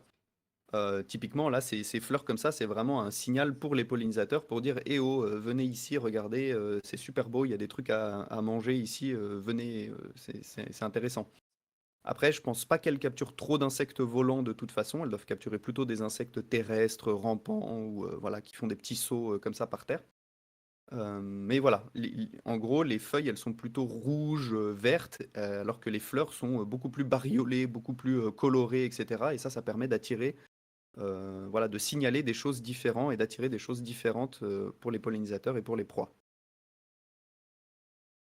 Il y a Axus qui a ajouté un truc sur. Alors ce sera peut-être dans ta slide d'après, mais le fait qu'elle soit carnivore qu'à certains moments. Alors là, je pense que tu fais référence au Triphyophyllum. Je crois que c'est la seule plante carnivore qui est carnivore juste à certains moments. Ok. Euh, mais peut-être que je me trompe. Dites-moi si vous avez Bon, on d'autres va voir ce qu'il exemples. nous dit. Il dit juste Ouais, que j'ai c'est un entendu ça, donc c'est pas dit qu'on ait l'info, mais. Ouais, ouais, mais en gros, le Triphyophyllum, c'est plus. Elle est plus sur le spectre de la carnivorie parce qu'elle va faire ses feuilles carnivores uniquement si elle commence à être en manque de certains nutriments, et Ouais, sinon oui, le tu reste nous du en temps, avais en fait, parlé, c'est ça, je me souviens de ça. Ouais. elle s'embête pas à faire des feuilles carnivores, donc c'est encore un peu différent. Mais de toute façon, vous voyez, bon, c'était un peu ce que je voulais dire dans ma conclusion, mais il y a toujours on essaye toujours de ranger les trucs dans des boîtes, et en fait, ça marche jamais vraiment, hein. C'est tout un espèce de dégradé de nuances de trucs, quoi, hein. Et dans la séparation du coup sensorielle, il y a aussi des odeurs différentes entre les feuilles et les fleurs. Et ça, typiquement, c'est le cas chez Sarracenia. qui ont des fleurs. Alors, si vous avez une petite collection de Sarracenia dans un milieu fermé, en avril, là, quand toutes les fleurs sont ouvertes, vous avez déjà senti cette odeur un peu acide. Alors, pas toutes les fleurs ont cette odeur-là, mais quand même, c'est un peu un pattern qui revient, quoi. Une espèce d'odeur un peu, on dit, de pipi de chat, quoi. Un peu, ouais, un peu acide. Alors que si vous sentez le nectar des pièges de Sarracenia, là, qui est situé ici à l'entrée, à l'ouverture des pièges, là, c'est hyper sucré, quoi. Enfin, c'est, on dirait, un fruit ou un bonbon, un truc, ou du, ouais, je sais pas, ouais, je vois du miel, ouais, c'est ça, du miel, quelque chose de vraiment très, très, très sucré. Euh, et ben là, encore une fois, ça participe à éviter de manger ces pollinisateurs parce que du coup, on va faire des signaux sensoriels, des odeurs différentes au niveau des fleurs et au niveau des pièges. Et d'ailleurs, petit fun fact, il semblerait qu'au début, les Sarracenia, elles attirent un peu n'importe quel insecte avec cette odeur très sucrée, etc. Plutôt des insectes, on va dire, qui mangeraient des fruits ou des choses, genre comme des guêpes, par exemple, ce type d'insectes-là. Et en fait, une fois que les premiers insectes ont été capturés par la feuille, par le piège, vu qu'ils commencent à pourrir à l'intérieur et vu la forme du piège, en fait, ça permet d'émettre les odeurs comme ça de putréfaction dans l'environnement. Et en fait, à partir de là, les insectes qui sont attirés changent au cours de la vie du coup du piège. Et elles vont plutôt attirer des insectes, on va dire, charognards, comme des mouches, voilà, ce genre de trucs-là. Et donc, en fait, même, voilà, même au sein, on va dire, de la même plante ou du même piège, au cours du temps, ça peut varier les types d'insectes qui sont attirés en fonction, voilà, de la chimie, on va dire, du bazar, quoi. Bref, c'est super intéressant. Et j'avais une petite vidéo, alors je sais pas si je vais réussir à la lire sans tout casser, mon partage d'écran. C'est bon. Euh, ah, attendez, j'arrive pas à couper le Voilà, c'est bon. son. Hop. Euh, donc ça, c'est une vidéo que j'ai prise il y a quelques années où on voit encore une fois cette abeille charpentière là. Vous savez, c'est les grosses abeilles un peu noires, bleues, irisées là Bleu qui et font un noir, bruit ouais. de fou quand ils vous passent Mhm. à côté, qui vivent dans le bois, qui font des trous dans le bois, qui typiquement va polliniser là complètement une fleur de Sarracenia leucophila. Et vous voyez un peu derrière, il y a des pièges qui sont ouverts, mais ça l'intéresse pas du tout quoi. Elle va uniquement aller sur les fleurs. Et bah, là, typiquement, c'est les signaux olfactifs ou visuels qui lui permettent euh, d'être attiré par les fleurs et d'assurer la pollinisation, alors que les Sarracenia poussent pas du tout en France, hein. Ça, du coup, ça a été pris chez moi en France. Mais quand même, ça fonctionne. Donc, ça veut bien dire que voilà, les fleurs et les pièges attirent quand même des grandes familles d'insectes différentes. Et les abeilles charpentières, c'est des abeilles, c'est des sortes de bourdons, donc elles sont habituées à, à la pollinisation, quoi. Bref, j'en ai fini avec le sujet principal. Je voulais juste, pour terminer, apporter quelques limites et quelques petites contradictions à tout ce que je viens de vous présenter. Bon, que j'ai déjà disséminé un petit peu à droite à gauche. Euh, En gros, comme je vous ai dit, on essaye de ranger les trucs dans des boîtes, mais c'est pas tout le temps comme ça, et toutes les choses sont un peu un espèce de dégradé de plusieurs stratégies à différents niveaux, etc. Et en gros, ces techniques-là que je vous ai présentées, donc la séparation spatiale, temporelle et sensorielle, c'est des techniques qui sont souvent employées plus ou moins ensemble et à des degrés différents. Et je trouve que cette photo, elle illustre bien ce truc-là. Ça, c'est un hybride de Sarracenia avec Leucophila, en gros. Ça, c'est les pièges de printemps qui font à peu près cette hauteur-là, et les fleurs font cette hauteur-là. Ça, c'est les pièges d'automne qui sont plus grands, mais bon, imaginez qu'on ne voit pas les pièges d'automne. Euh, En gros, les Sarracenia, je vous ai dit, elles produisent des odeurs différentes au niveau des pièges et au niveau des fleurs. Je vous ai dit aussi qu'elles faisaient de la séparation temporelle, puisqu'elles font d'abord les fleurs et ensuite les pièges, et en plus de tout ça, elles font quand même des fleurs plus hautes que les pièges. Donc vous voyez bien que toutes les conditions sont plus ou moins réunies pour éviter au maximum de bouffer les pollinisateurs. Et parce que chaque Sarracenia, évidemment, n'est pas toute seule dans son milieu naturel. Il y en a plein d'autres les unes à côté des autres, comme je vous ai dit. Et elles vont pas toutes faire des fleurs en même temps, faire des pièges en même temps. Donc l'idée, c'est quand même de mettre toutes les chances de son côté. Et donc voilà, elles utilisent un petit peu toutes les techniques en même temps, parce que si elles bouffaient leurs pollinisateurs, ça serait un peu se tirer une balle dans le pied pour son évolution. En revanche, il y a Juste un dernier truc que je trouve intéressant, c'est que toutes ces techniques-là que je vous ai présentées, en fait, elles sont toutes imparfaites, puisqu'il y a toujours quand même des pollinisateurs qui se font bouffer par les plantes carnivores. Et c'est assez intéressant d'essayer de comprendre pourquoi. Alors c'est un peu tendu en 5 minutes comme ça à la fin de la présentation. Mais en gros, on pourrait se dire comment c'est possible que ces plantes-là, elles n'arrivent pas à trouver des techniques parfaites pour pouvoir à la fois se nourrir, avoir des nutriments, survivre, être compétitives, comme je vous ai dit, et à la fois assurer leur évolution en faisant des fleurs et en faisant des pollinisations. C'est presque le truc le plus important qu'elles devraient faire au cours de leur évolution. Alors comment ça se fait que ce soit pas un truc qui soit complètement carré, complètement parfait et qui marche parfaitement? Bon, en fait, il faut voir l'évolution et l'adaptation pas comme des trucs un peu passés ou fermés ou voilà. C'est des trucs en fait qui sont permanents. Toutes les espèces évoluent en permanence, elles s'adaptent en permanence à l'environnement, etc. Et elles s'adaptent à ce qu'on appelle aux pressions de l'environnement. Et chez les plantes carnivores, les pressions de l'environnement, elles sont très, très, très contraignantes. Il faut qu'elles puissent, comme je vous ai dit, se reproduire, mais en même temps, il faut qu'elles puissent accéder aux nutriments et à d'autres sources. Il faut qu'elles attirent des insectes pour les manger, mais d'autres pour la reproduction. C'est un truc très compliqué. Et du coup, plutôt que de voir l'évolution et l'adaptation comme une espèce de truc un peu qui va tout droit dans une direction, comme cette magnifique illustration de Pokémon que j'adore, en fait, il faut voir le truc plus comme une espèce de constellation d'évolution dans plein de sens différents. Et si vous voulez, parfois, répondre à une contrainte ou pousser l'évolution dans un sens, eh ben, c'est quelque chose d'antagoniste à la réponse d'une autre contrainte. Typiquement, comme je vous ai dit, si les plantes carnivores elles voulaient mettre 100% de leur énergie dans la reproduction, elles ne pourraient plus manger, donc elles ne pourraient plus survivre. Mais si elles mettaient toute leur énergie dans la capture des bestioles et dans la carnivorie, elles ne pourraient plus évoluer. Donc en fait, des fois, dans l'évolution, il n'y a juste pas de solution parfaite. Et je pense qu'il faut arrêter de croire que, vous savez, tous les organismes sont parfaitement adaptés à leur milieu et tout. C'est pas vrai en fait. C'est juste que l'évolution trouve un peu le meilleur compromis entre toutes les contraintes qui tirent la couette un petit peu dans tous les sens. Et donc en fait, les plantes enfin n'importe quel organisme, ils doivent s'adapter à plein de trucs en même temps et ils doivent essayer de trouver le meilleur compromis. Et donc, voilà, c'est pas un truc qui va tout droit dans une direction, quoi. Pour terminer, je pourrais vous mettre le lien peut-être dans le chat ou David pourra le mettre, mais j'ai complètement fini. J'ai juste écrit un article là-dessus qui sera peut-être un peu moins brouillon qu'avec ma présentation ici. Donc c'est sur mon site internet, il est ici. Et sur cet article, j'ai aussi enregistré une version audio illustrée que vous pouvez trouver sur YouTube, mais qui est aussi dans l'article ici sur mon site.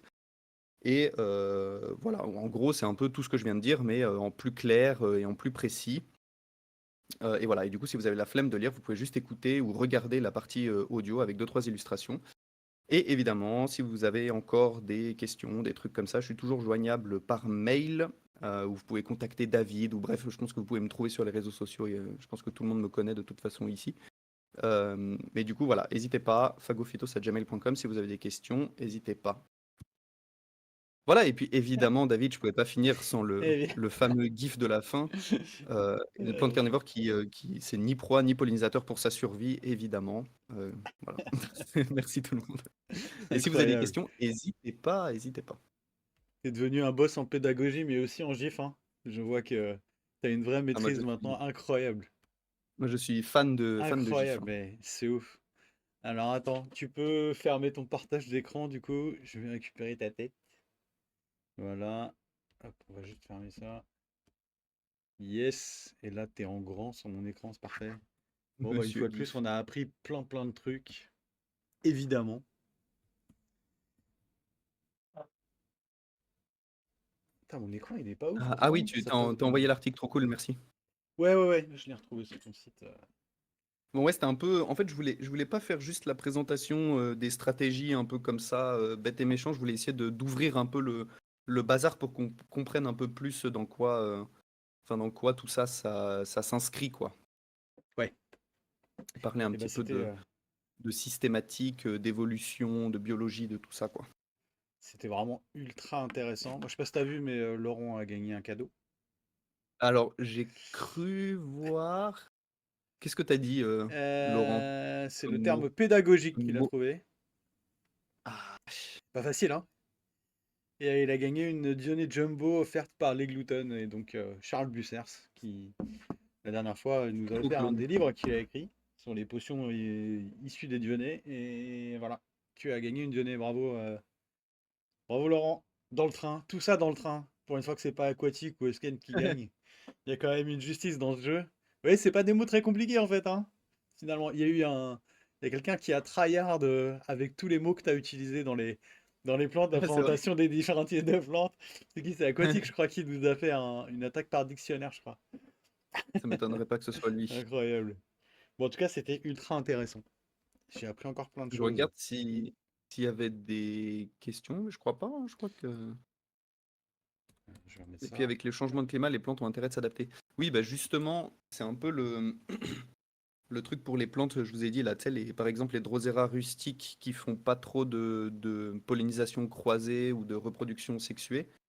Ça peut être un peu emmerdant quand même de pas, enfin, en gros, de pas évoluer aussi vite que possible, surtout dans des moments où typiquement le climat change à une vitesse un peu impressionnante. Et ça va clairement poser des problèmes pour les espèces qui n'arrivent pas à migrer et du coup qui vont être obligées de s'adapter quelque part, hein. Mais je regarde s'il y a d'autres choses. Monsieur Gif, ouais, on va te garder pour tes gifs. Ne serait-ce que les gifs. Responsable de ça.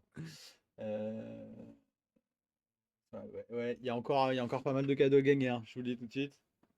Bon, en tout cas, c'était très bien. Bah écoutez, si vous avez plus de questions en détail. Je vois, euh, je vois le commentaire de Aquatique qui dit Laurent te fait un compliment et du coup il gagne un cadeau, c'est beau. Moi Voilà, je pense que c'est plus de la corruption, hein. Tout ça c'est organisé ça. C'est évidemment, David. ça va se Ça c'est voir. David qui organise ça. Il nous Ça va fait finir gagner par des se trucs voir. quand même parce que sinon. Bon, parfait. Qu'est-ce qu'il reste encore à gagner là? Mais il faut que je refasse le tour quand même, que je vous dise où on en est. Sur ce jeu du chat, ouais, il y a des Drosera, il y a des graines de Dionée, il y a des lots de Dionée, il y a des packs avec des plantes et des graines. Il y a voilà, une Dionée Crustis à gagner encore par les Gluten. Il y a des plantes chez Saracenia Addiction. D'ailleurs, Aquatique a reçu, si je dis pas de bêtises, ces graines de Saracenia de chez Olivier Bress, hein. Visiblement, il fait gagner ses chouchous, exactement. Je fais une pré-émission à 19h30 où je donne les réponses. Donc Et connectez-vous à 19h30. vous remarquerez que moi j'ai jamais gagné, mais bon bref. C'est vrai. Non, C'est la non, mafia, c'est pas vrai. exactement. Une fois j'ai gagné. Exact- Une fois j'ai gagné, je crois. Ah, la vache. Bon, parfait. Et Ouais, Laurent, je viens de voir que tu as acheté un dentadelle. Laisse-le à l'intérieur, hein. Il est plus joli à l'intérieur qu'à l'extérieur, si jamais. Genre en serre, c'est banger total. Des fois, dehors, vu qu'il a un opercule super grand, s'il prend le vent, c'est un peu compliqué des fois. ça. Il retombe un peu sur lui-même, quoi, dehors. On avait une petite demande de Vernon qui arrivait un peu après le début. Je vais repasser un petit coup le sondage de la plante dont vous voulez que je parle le 20 novembre. Il y aura donc une table ronde le 20 novembre. Je peux déjà vous dire que malheureusement Arthur et Laurent ne seront pas là, mais on aura avec nous Jimmy et Enzo qui nous rejoignent pour cette table ronde. On n'a pas encore le sujet. Donc si vous avez une envie de sujet de table ronde, vous n'hésitez pas à me le dire et on verra si on l'utilise ou pas avec après discussion avec mes deux collègues de la table ronde. Et donc voilà, donc je repasse un petit coup le sondage pour celles et ceux qui ne l'auraient pas vu. C'est donc la plante dont je parlerai le 20 novembre. Je vous ai sélectionné 5 cultivars officiels. Le premier c'est Biblis Goliath. Si vous voulez que je parle de cette plante dans le chat Twitch, vous tapez point d'exclamation vote tout attaché espace A, comme ce qui est entre parenthèses. Si vous voulez que je parle de Drosera Nightmare, vous tapez point d'exclamation vote espace B. Pour Nepenthes Fatboy, point d'exclamation vote espace C. Sarracenia Dentadelle, the famous one. Point d'exclamation vote espace D. Et Utricularia Cthulhu, point d'exclamation vote espace E. Donc on a 12 votes et pour l'instant on est sur du Drosera Nightmare. Je sais même pas à quoi ressemble cette plante. On Moi non verra plus. bien. Voilà, ce sera la surprise. Hop, Alors que je mets la Sarracenia flèche. dentadelle, je vois très bien, Ça me dit hein. rien du tout cette plante. Rien du tout. Et je crois que tu as une Des... question, David. Ouais, des Dionnées sous LED, t'en as, ça tient sur le long terme. Alors, je pense que tu peux les garder sous LED 2 ans. Après, il faut vraiment que ça parte au froid. Mais, enfin, contrairement au Sarracenia, où je pense que Sarracenia 3, même 4 ans, je pense que ça tient si tu as un petit peu de différence de température entre l'été et l'hiver. Le problème des Dionnées sous LED, c'est que comme les LED, elles sont ultra efficaces, tu as assez rapidement une espèce de pelouse qui se dépose autour de ta Dionée, et du coup, bah, ça empêche l'oxygène de passer dans le terreau, dans le substrat, et du coup, la plante, elle ne vit pas bien. Donc, il faut souvent enlever enfin, moi, je le fais souvent en tout cas. Faut souvent enlever cette espèce de pelouse là qui vient se mettre de mousse, qui vient s'installer autour des Dionnées. Alors, autant pour les Sarracenia, pour éviter ça, je mets de la sphaigne. Autant pour les Dionnées, tu peux pas parce qu'elles se font tout de suite bouffer par de la sphaigne vivante, et elles sont tout de suite submergées par la sphaigne qui pousse ultra vite aussi sous l'aide. Et donc c'est un peu embêtant. J'ai pas de solution encore hein, pour l'instant pour éviter ce problème-là. J'y réfléchis depuis longtemps, mais j'ai pas trouvé de solution quoi. Donc si quelqu'un a une solution pour éviter, je pourrais faire du surfaçage peut-être en sable, comme je l'ai fait avec les Elianthora là, pour voir ce que ça donne. Je sais pas. On va voir, on va voir. Ouais, faut désherber à la main. Moi, c'est ce que je fais en tout cas. Sauf pour les Sarracenia où donc je mets de la sphagne. Mais les Dionnées, ouais, bon, les Pinguicula, ça va. Les Cephalotus, ça va aussi. C'est vraiment les Dionnées où c'est le plus chiant. Moi, j'ai du mal. J'ai un peu de mal. Perlite en surfaçage, pourquoi pas? Ouais, à la place du sable, pourquoi pas? Bonne question. Ça peut aider. J'ai un peu peur que la perlite se balade un peu dans le bac après. Mhm. Mais bon, pourquoi pas? Euh, à tester, quoi. À tester. Là, j'ai essayé. Mes Elianthora, j'avais ça aussi comme problème. Comme c'est des lettres qui sont aussi assez puissantes, ça fait tout de suite cette pelouse et ça a fini par les étouffer. Donc je l'ai enlevé et j'ai décidé de faire un surfaçage en sable moyen. Et ça a l'air d'aller. Ça a l'air d'aller. Je vois pas d'algues vertes qui poussent. Je vois pas de trucs comme ça. Je ventile bien. J'arrose 1 fois, 3 fois par jour. Il y a un arrosage automatique qui se fait, donc ça sèche quasiment dans l'heure. Et après, voilà, ça se passe bien avec le sable pour l'instant. Et après, ça fait 2 mois sur des plantes comme ça. Il faut attendre 6 mois avant d'être sûr de ce qu'on dit, quoi. Toujours le même problème. Ouais, puis si tu mets de la sphaigne, c'est pareil en fait, hein. Tu vas avoir, enfin de la sphaigne morte, je veux dire, parce que je Ouais, pensais à ça, mais en fait, tu vas quand même avoir de la mousse qui pousse dessus, non? bah, c'est un peu le. Alors, je vois le combat dans certains bots, dans cer- sur certains pots, où j'ai mis de la sphaigne d'un côté et que de l'autre côté, il y a de la mousse qui pousse, et on voit qu'il y a une espèce de ligne de front là, où ça pousse chacun de son côté, mais ça arrive pas à tuer l'autre. Donc voilà, il faut quand même bien nettoyer, quoi. Après, ça permet de faire un petit peu respirer les plantes et tout, c'est bien, quoi. Non, Bon, mais je pense que américain? le sable, c'est une bonne Ouais. idée. Il y en a plein qui font des surfaçages de leurs plantes avec du sable, et en plus de ça, tu sais, vu que le sable il est blanc, ça permet d'augmenter un petit peu la luminosité aussi du, Ouais. du bazar et d'éviter de trop chauffer avec Et j'ai les. l'impression que ça sèche rapidement, sachant que moi, les éléphants, j'ai toujours appris qu'il fallait vraiment arroser et laisser sécher le substrat. Il faut pas que ça, évidemment, que ce soit tout sec, mais voilà, bah, arroser, j'arrose, enfin, j'ai un arrosage automatique à 8 h, à midi et à 19 h, un truc comme ça. La nuit, c'est sec, il y a un ventilo qui souffle pas mal, comme in situ en fait, hein, parce que tu vois, tu vois un petit Mhm. peu les images in situ des Nymphora, il pleut, et puis une demi-heure après, tu as 40 km/h de vent, quoi. Donc, bah, j'essaie de faire un peu pareil. Ça a l'air de bien marcher. Le sable, ça a l'air de marcher. Où est-ce que j'avais vu ça? Ah, j'avais vu ça dans la vidéo que Dionnet avait fait avec Lolo de Sens, qui avait fait une visite de Mhm. sa collection, je crois. Et je crois que lui, il avait du surfaçage je crois que c'est de là que ça vient, en sable, si je dis pas de bêtises. On verra. Pour l'instant, j'ai pas de réponse. Ça pousse, ça continue à faire des feuilles, des pièges des lymphoras. Donc, bah. Non, j'en ai 2 qui sont mortes, mais je sais pas si c'est lié à ça. J'en ai 2 qui ont séché, et j'ai pas compris. Bon, ça arrive de temps en Cet temps, hein. été? Peut-être à cause Bah, de la chaleur ou un truc comme ça, non? C'est pas possible? je sais pas, je sais pas. Ça m'a fait ça aussi sur une nappe à l'intérieur. Parmi les 40 qui sont dans le terrarium, il y en a une qui a séché. Je sais pas pourquoi. La racine n'avait pas l'air. J'en sais rien.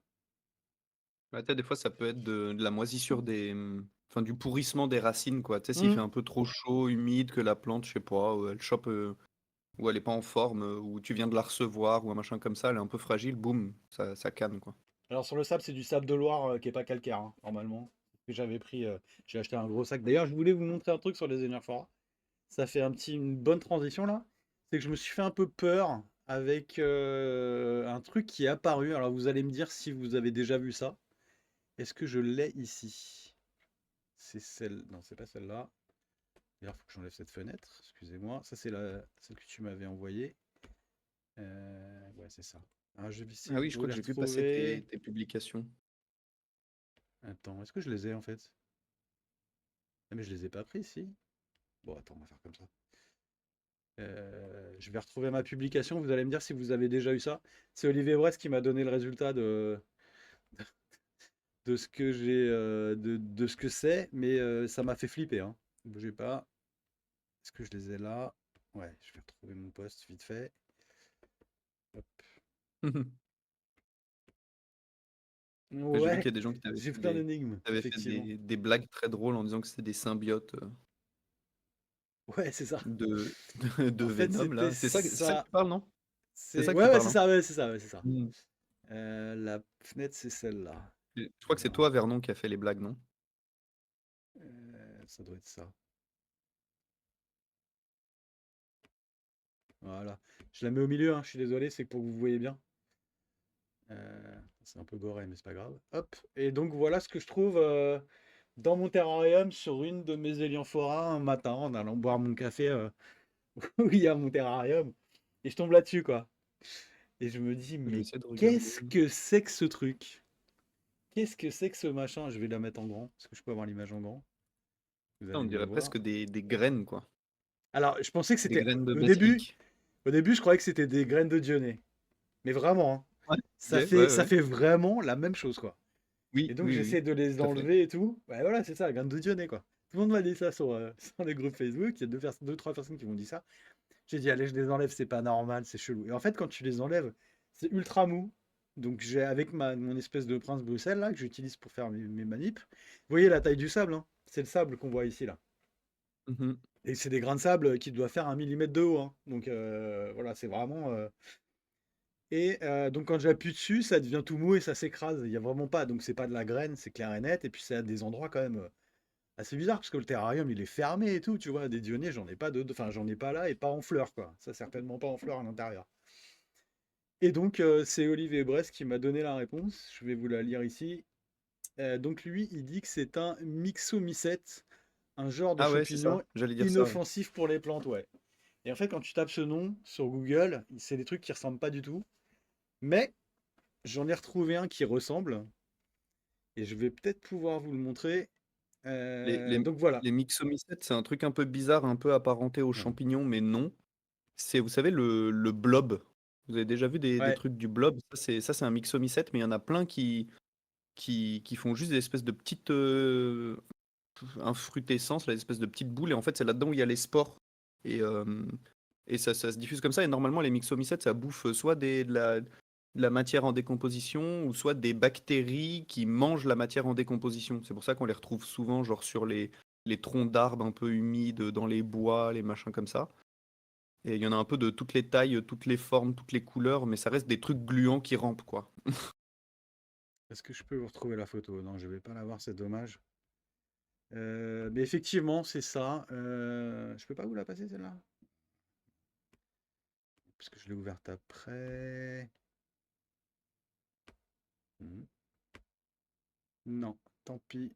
Ouais, alors en Désolé. fait, je crois pas qu'ils mangent directement. Moi, j'en avais fait pousser pour les montrer justement à mes étudiants quand je leur présentais l'arbre de la vie, là, le truc que je vous ai, enfin, l'arbre phylogénétique que je vous ai montré au début de ma présentation. En fait, je crois pas que c'est des flocons d'avoine que ça mange, mais plutôt les bactéries qui se développent sur les flocons d'avoine.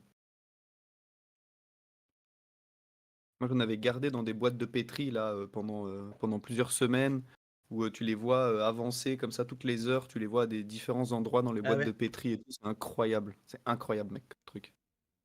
Trop bizarre. Et d'ailleurs, je l'ai libéré dans mon terra là, mais je l'ai jamais revu, donc je pense qu'il est mort. J'avais essayé les flocons d'avoine pour nourrir les ostracodes et les daphnies dans le bac et ça a pas fait grand-chose. Finalement, je les ai pas retrouvés, les petits machins. Et je vous ai fait. Est-ce que ça va, ça va marcher ça? Alors, attendez, hop, photo. Est-ce que ça marche dans photo?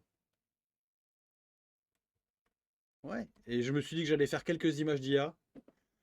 J'essaie de m'entraîner un petit peu et j'ai fait un test sur des champignons. Vous allez me dire si vous pensez que c'est quand même pas trop mal. Si est-ce qu'ils s'en sortent bien ou pas. Faut que j'en rajoute une, désolé. Hop. Est-ce que ça va aller? Mhm. Ah bon, on la voit pas celle-là, C'est tiens. signe Pardon. d'une bonne qualité d'eau, ok. Ouais, c'est Ça possible, hein, c'est pas comme si c'était un développement bactérien ou quoi, hein, c'est un autre truc encore, hein. Vous savez, justement, dans l'espèce de figure que j'ai montré au début, là, où j'ai entouré les animaux, les plantes et les champignons, bah, vraiment, littéralement, la branche à côté, c'est les myxomycètes, en fait. Donc, c'est ce genre de truc-là, quoi. C'est encore Voilà une autre branche du vivant, quoi. C'est encore un autre délire, ces machins-là, et c'est très très peu connu, on connaît pas grand-chose. le genre d'image qu'il m'a fait sur les champignons. Je Ouah. lui ai demandé de me faire une espèce de moisissure sur une feuille de figuier. Je lui ai demandé. Bon, il maîtrise pas encore tout à fait les feuilles de figuier. Ouais. Mais voilà, il m'a fait ça. Ça, c'est du Microsoft Copilot. Parce que maintenant, sur Ideogram, celui que j'utilisais, que j'aimais bien, il y a tellement de monde que la file d'attente pour faire des trucs gratos, c'est Ah ouais. ultra long. Donc en fait, tu peux en faire 2 par jour et puis c'est tout, quoi. Donc je me demande si pour l'émission, je vais pas acheter un abonnement sur un des générateurs d'IA. On va voir. On va voir. Donc il y a elle. Je lui en ai demandé C'est quelques dégueulasse. autres. C'est horrible, hein. Est-ce que. Alors où elle est? Est-ce qu'elle sait faire ça? Non. Ça? Non, si, voilà.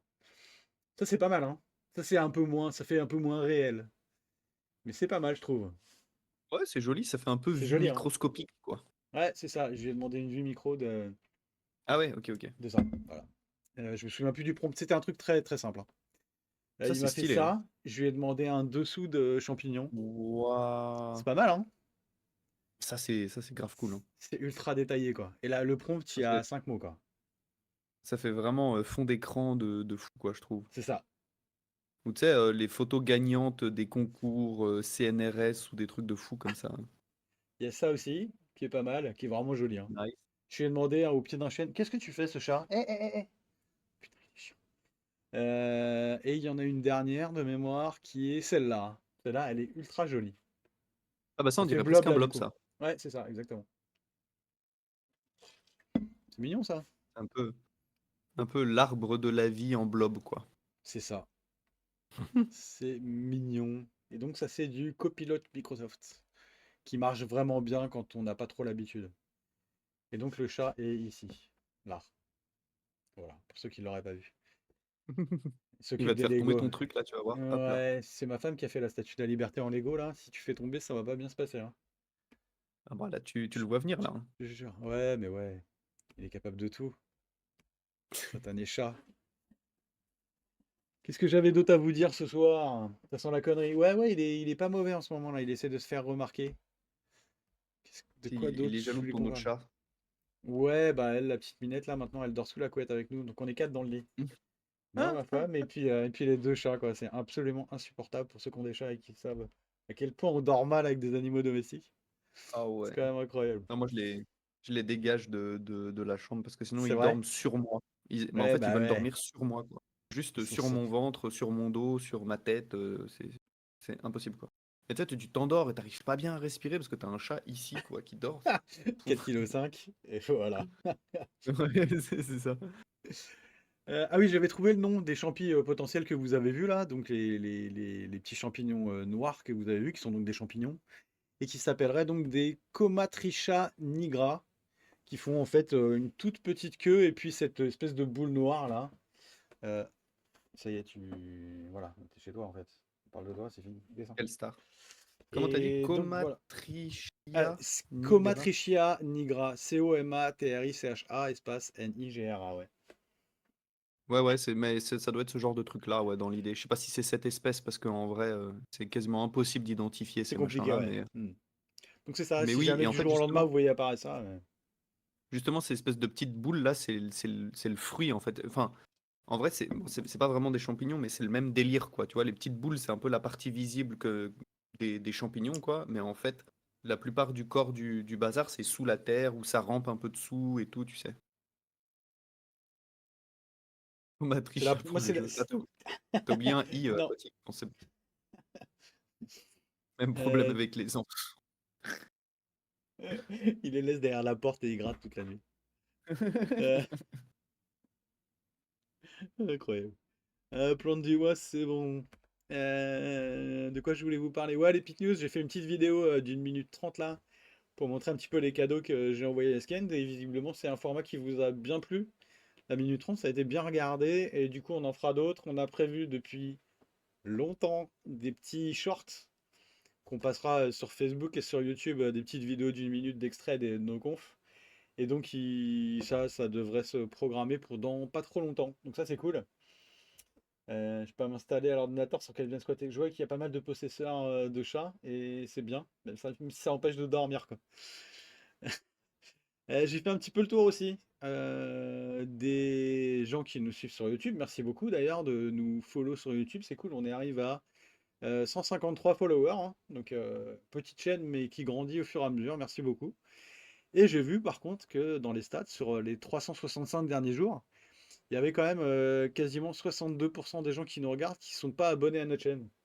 Donc si jamais vous aimez bien ce qu'on fait, eh ben, n'hésitez pas à cliquer sur suivre notre chaîne pour nous faire remonter évidemment dans l'algo de YouTube. Et puis on arrive à intéresser d'autres personnes que les gens qui connaissent déjà les plantes carnivores. C'est quand même le but de nos conférences. Donc si on peut faire ça, n'hésitez pas à mettre un petit like. Ça fait toujours plaisir. Et c'est cool ces petites stats de voir ça là. Quand je fais les stats, je suis content de voir des centaines Ça, de vues c'est sur une sur vidéo. Twitch, David? Ça, c'est sur YouTube. Sur YouTube, Ah, sur YouTube.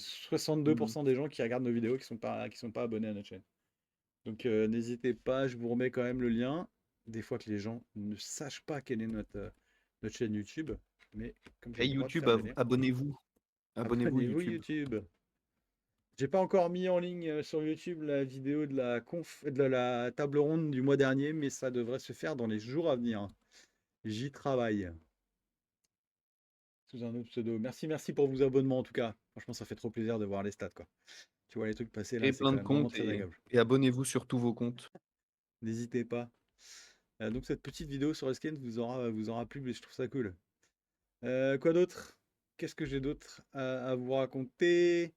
Ah oui, je vous ai fait une petite vidéo parce que je vous en parle à chaque fois et en général je vous galère à vous montrer ce qui se passe. C'est je vais y arriver. Le Darlingtonia que j'ai mis dans un espèce de pot hydroponique là. Est-ce que vous vous souvenez de cette petite histoire? J'avais acheté un oxypot qui est pas du tout fait pour ces plantes-là, mais je me suis dit que j'allais essayer. C'est un pot de 17 litres dans lequel on met de l'eau, un bulleur comme pour les aquariums, il y a un panier dans lequel on met les plantes, et puis le bas de la plante est dans l'eau et le reste est dans l'air évidemment. Et un petit pouce ça fait plaisir, c'est exactement ça. Un petit pouce bleu. Et je me suis dit que j'allais vous montrer comment ça avait bien évolué, parce que c'est une box dans laquelle je vais pas souvent. Et là, je l'ai ouverte et je me suis dit, allez, je leur fais une mini vidéo. Je vais pas vous mettre le son parce que c'est pas intéressant. Qu'est-ce que tu fais là? Alors, je vais retrouver. C'est ici. Hop, je vais enlever le son. Où est-ce qu'on enlève le son? Oui, ici sur Twitch, vous avez un abonnement mensuel gratuit avec Amazon Prime. Ouais, exactement. Si vous voulez nous suivre, vous liez votre compte Amazon Prime à votre compte Twitch. Vous pouvez trouver sur le net comme on fait. Il y a un petit bouton. Et après, c'est utiliser mon abonnement Prime pour acheter un abonnement. Donc sur notre chaîne, acheter un abonnement et vous avez l'option avec une case à cocher, utiliser mon Prime. Merci beaucoup en tout cas à tous ceux qui l'ont fait. C'est cool. Merci. Je vois passer des subs de temps en temps, je kiffe en regardant les stats. Et donc c'est cette vidéo-là que je voulais vous partager. Est-ce que ça va fonctionner? Hmm. Le Alors, son, je vais, c'est David qui chante, ouais, c'est ça. je vais enlever ça, je vais enlever ça, et je vais essayer. Est-ce que ça va? J'ai pas essayé en fait. J'aurais peut-être pu essayer avant. Ok, si, c'est bon. Normalement, c'est bon. Voilà. Allez, je vous ai fait une micro vidéo. Hop. Donc ça, c'est dans une petite box sous LED, hein, avec pour ceux qui veulent savoir, des LED cob. Donc c'est des LED assez puissantes qui sont à la base faites pour des plantes tropicales, etc. Qui sont assez loin des plantes parce qu'elles n'ont pas besoin d'autant d'énergie. Il doit y avoir, je sais pas, 70 centimètres entre la lampe et la Darlingtonia. Mais ça marche bien et je vous laisse regarder ça. Je vais vous le commenter en même temps. Donc il y a un bulleur en dessous, on va le voir. La plante, ça doit faire 2 ans. Je suis parti de graines que j'ai achetées. Je pense qu'elles doivent avoir 2 ans. Celle-là, elle doit avoir 2 ans, quoi. Et donc dans le panier, il y a un Punaise. espèce de feutre. Et donc vous voyez que ça pousse bien en fait. C'est incroyable. Il y a un mois et demi, il n'y avait pas ça, hein. Il y avait pas les racines qui dépassaient comme ça. Donc il y a un espèce de feutre hydroponique dans le pot. Et il y a de la sphaigne vivante dans le pot et c'est tout. Et donc ça a ultra bien poussé. Ça fait un tout petit peu de bruit. Ça boit pas mal de flotte. Je refais le niveau de temps en temps. Mais vous voyez la taille des plantes au fur et à mesure, quoi. Franchement, je vous en mets un petit coup. Et donc le trou que vous voyez en bas là, c'est pour pouvoir refaire le niveau. On enlève le petit cache, on remet le niveau et voilà. Et donc bah, sans engrais, sans rien. Il y a pas mal de moucherons où je suis, mais bon, je sais pas si ça la, si ça la contente tant que ça, mais en tout cas ça fonctionne bien. Et ça fait des racines qui sont propres et qui vont aller. Ça doit faire, je sais pas, 2, 3 semaines, bah, peut-être un petit peu plus. Allez, mettons 2 mois que les racines elles sont sorties du pot. Et là, bah, je laisse faire toute la journée. Il y a combien? 12, 14 heures de lumière peut-être. Évidemment, le bulleur à l'intérieur, il marche tout le temps. Et voilà, c'est ce renouvellement d'eau là. Il fait pas trop chaud, donc la flotte, elle chauffe pas trop. Ça va. Et donc, ça marche bien. Voilà, sachez que les oxypotes, ça marche bien. Et j'ai un petit projet là qui va être d'enlever ce cache en plastique noir, d'enlever tout ça et d'essayer de remplacer ça par une plaque plate dans laquelle je vais faire 9 trous. Et je vais voir s'il y a moyen de mettre 9 Darlingtonia au-dessus juste de ce pot-là qui fait 35 par 35 par 37 en hauteur, je crois. Donc ce serait pas mal. Je voudrais voir si on peut en faire plein dans des petits espaces comme ça et il y a quasiment pas besoin de substrat en fait. Voilà mes Elle a, elle expériences a- en cours. elle a vachement bien poussé. Si elle est par graine et qu'elle a 2 ans, c'est Ouais, incroyable. ouais, ouais, c'est assez ouf, ouais. Et Bah, t'as je vu que tu vais... commences déjà à voir des stolons, hein, des bébés d'Arlingtonia là qui poussent sur le Ouais, côté. j'ai vu ça pour la première fois là. C'était pas le cas avant, mais oui, oui, oui. Il y a des espèces de rejets, ouais. Et il y a cette espèce de mousse verte un peu chiante quand même. Je sais pas d'où elle vient. Ouais, ouais. Qui a fini par étouffer la Sarracenia qui est à côté, mais. Non, non, elles Et du sont coup, vraiment impressionnantes. Tu vois, ça sèche pas, il y en a pas, il y a quasiment pas d'urnes qui sont mortes, quoi. Je trouve ça assez ouais, ouais. incroyable. Mais du coup, t'as dit tu mets 0 engrais, hein, c'est ça? Il n'y a pas d'engrais là, ouais. Donc elle mange ce qu'elle trouve. Alors, il y a peut-être quelques trucs dans la sphinx, je sais pas. Il y a pas mal de Ouais. moucherons dans la box. Donc bon, peut-être qu'elle se nourrit de ça, mais voilà. Je Et suis assez content du pour coup, tout t'as dit dire. ouais, Ouais. pur sphaigne, ok. Et tu penses, et Ouais. pourquoi t'as mis un bulleur sous l'eau? C'était quoi l'idée? Bah, le truc était fourni avec le pot. Ok. C'est vendu comme ça. Le pot, il est vendu avec bah, l'espèce de pot de fleurs fermé, le bulleur, et puis le pot en plastique qu'on voit là au milieu. Mais c'est tout. Mais c'était avec, donc je l'ai mis. Voilà. Et je pense que je Ouais, vais faire ça maintenant dans beaucoup de mes bacs, c'est-à-dire mettre des bulleurs, quoi. c'est peut-être pas une mauvaise idée en tout cas pour Darling, c'est peut-être pas une mauvaise idée, hein, qui aime bien l'eau qui brasse un peu et tout, enfin qui aime En pas plus, l'eau là, le, stagnante. le bulleur, il est vraiment tout au fond du bac, et du coup, ça fait un vrai mouvement, quoi. Mm, mm. Donc, non, non, ça marche Et vraiment bien, et j'ai vraiment hâte d'essayer le neuf, quoi. tu vas essayer de les sortir après pour leur faire une période de repos ou c'est quoi ton plan? Je sais pas. Pour l'instant, je sais pas. Tu me conseilles quoi, toi? Ouais, fais des tests, hein. Si t'en as plusieurs Ouais, qui sont comme ça, sors-en quelques-uns. Bon, ils vont sécher et tout, parce que tu sais, tu dis que t'avais pas de pièges qui sont secs, mais s'ils ont pas eu de période de repos, c'est presque normal, on ouais, va dire. d'accord. Après, combien de temps ça peut tenir comme ça, je sais pas trop, hein. Mais essaye d'en garder dedans. Ok, ok. Je vais Le plus essayer, sage, bah. ça serait quand même d'en sortir quand même quelques-uns, mais après, l'adaptation à la vie extérieure va peut-être être un peu difficile, je sais pas. Je vais essayer. On va faire des tests. Ouais, fais des On tests. va voir Fais des ça. tests. Ouais. La pompe à air crache pas dur, je trouve. Franchement, elle est pas très grosse. Elle doit faire, putain, je sais pas, la moitié de la taille d'un paquet de clopes, quoi. Oui, y a pas, c'est pas énorme.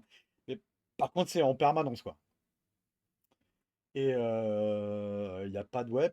J'ai pas vu de problème particulier. C'est la première fois que je fais cette plante, hein, les Darlingtonia. J'en ai fait. Alors en fait, celle-là, c'est une des 25 que j'avais lancées depuis des graines sous LED, qui était en tourbe plus perlite, qui sont restées à côté de mes sarracinias. Les sarracinias ont bien poussé. Les Darlingtonia, elles ont vraiment stagné. Il y en a certaines, bah, des sœurs de celle-là, qui font actuellement 6 cm de large, tu vois. Le plan, il est minuscule, quoi. Toutes les autres qui étaient sous LED, sans mouvement d'eau, etc., elles ont donné des petites plantes. Celle-là, elle a éclaté, quoi. Les différences, elles sont flagrantes. Donc, je pense que c'est vraiment le meilleur moyen, sans avoir besoin de trop de substrat, parce que là, tu utilises de la sphène vivante que tu fais toi-même. La sphène, elle abuse. Enfin, c'est même pas de la sphène morte, hein. J'ai même mis de la sphène vivante, quoi. Direct de la sphène que j'avais de dehors. Et je les ai. Alors, je les ai commencé un tout petit peu, évidemment, en tourbe. Et après, je les ai dépotés et je les ai mises là. À l'état naturel, je crois Et que ça pousse dans des espèces de sable, non? C'est pas ça? C'est des trucs ouais, c'est à côté c'est des rivières. sablonneux, ça. Arrête, arrête, c'est D'espèces ça. Arrête. d'alluvions un peu sablonneux, rocheux au bord des rivières et tout.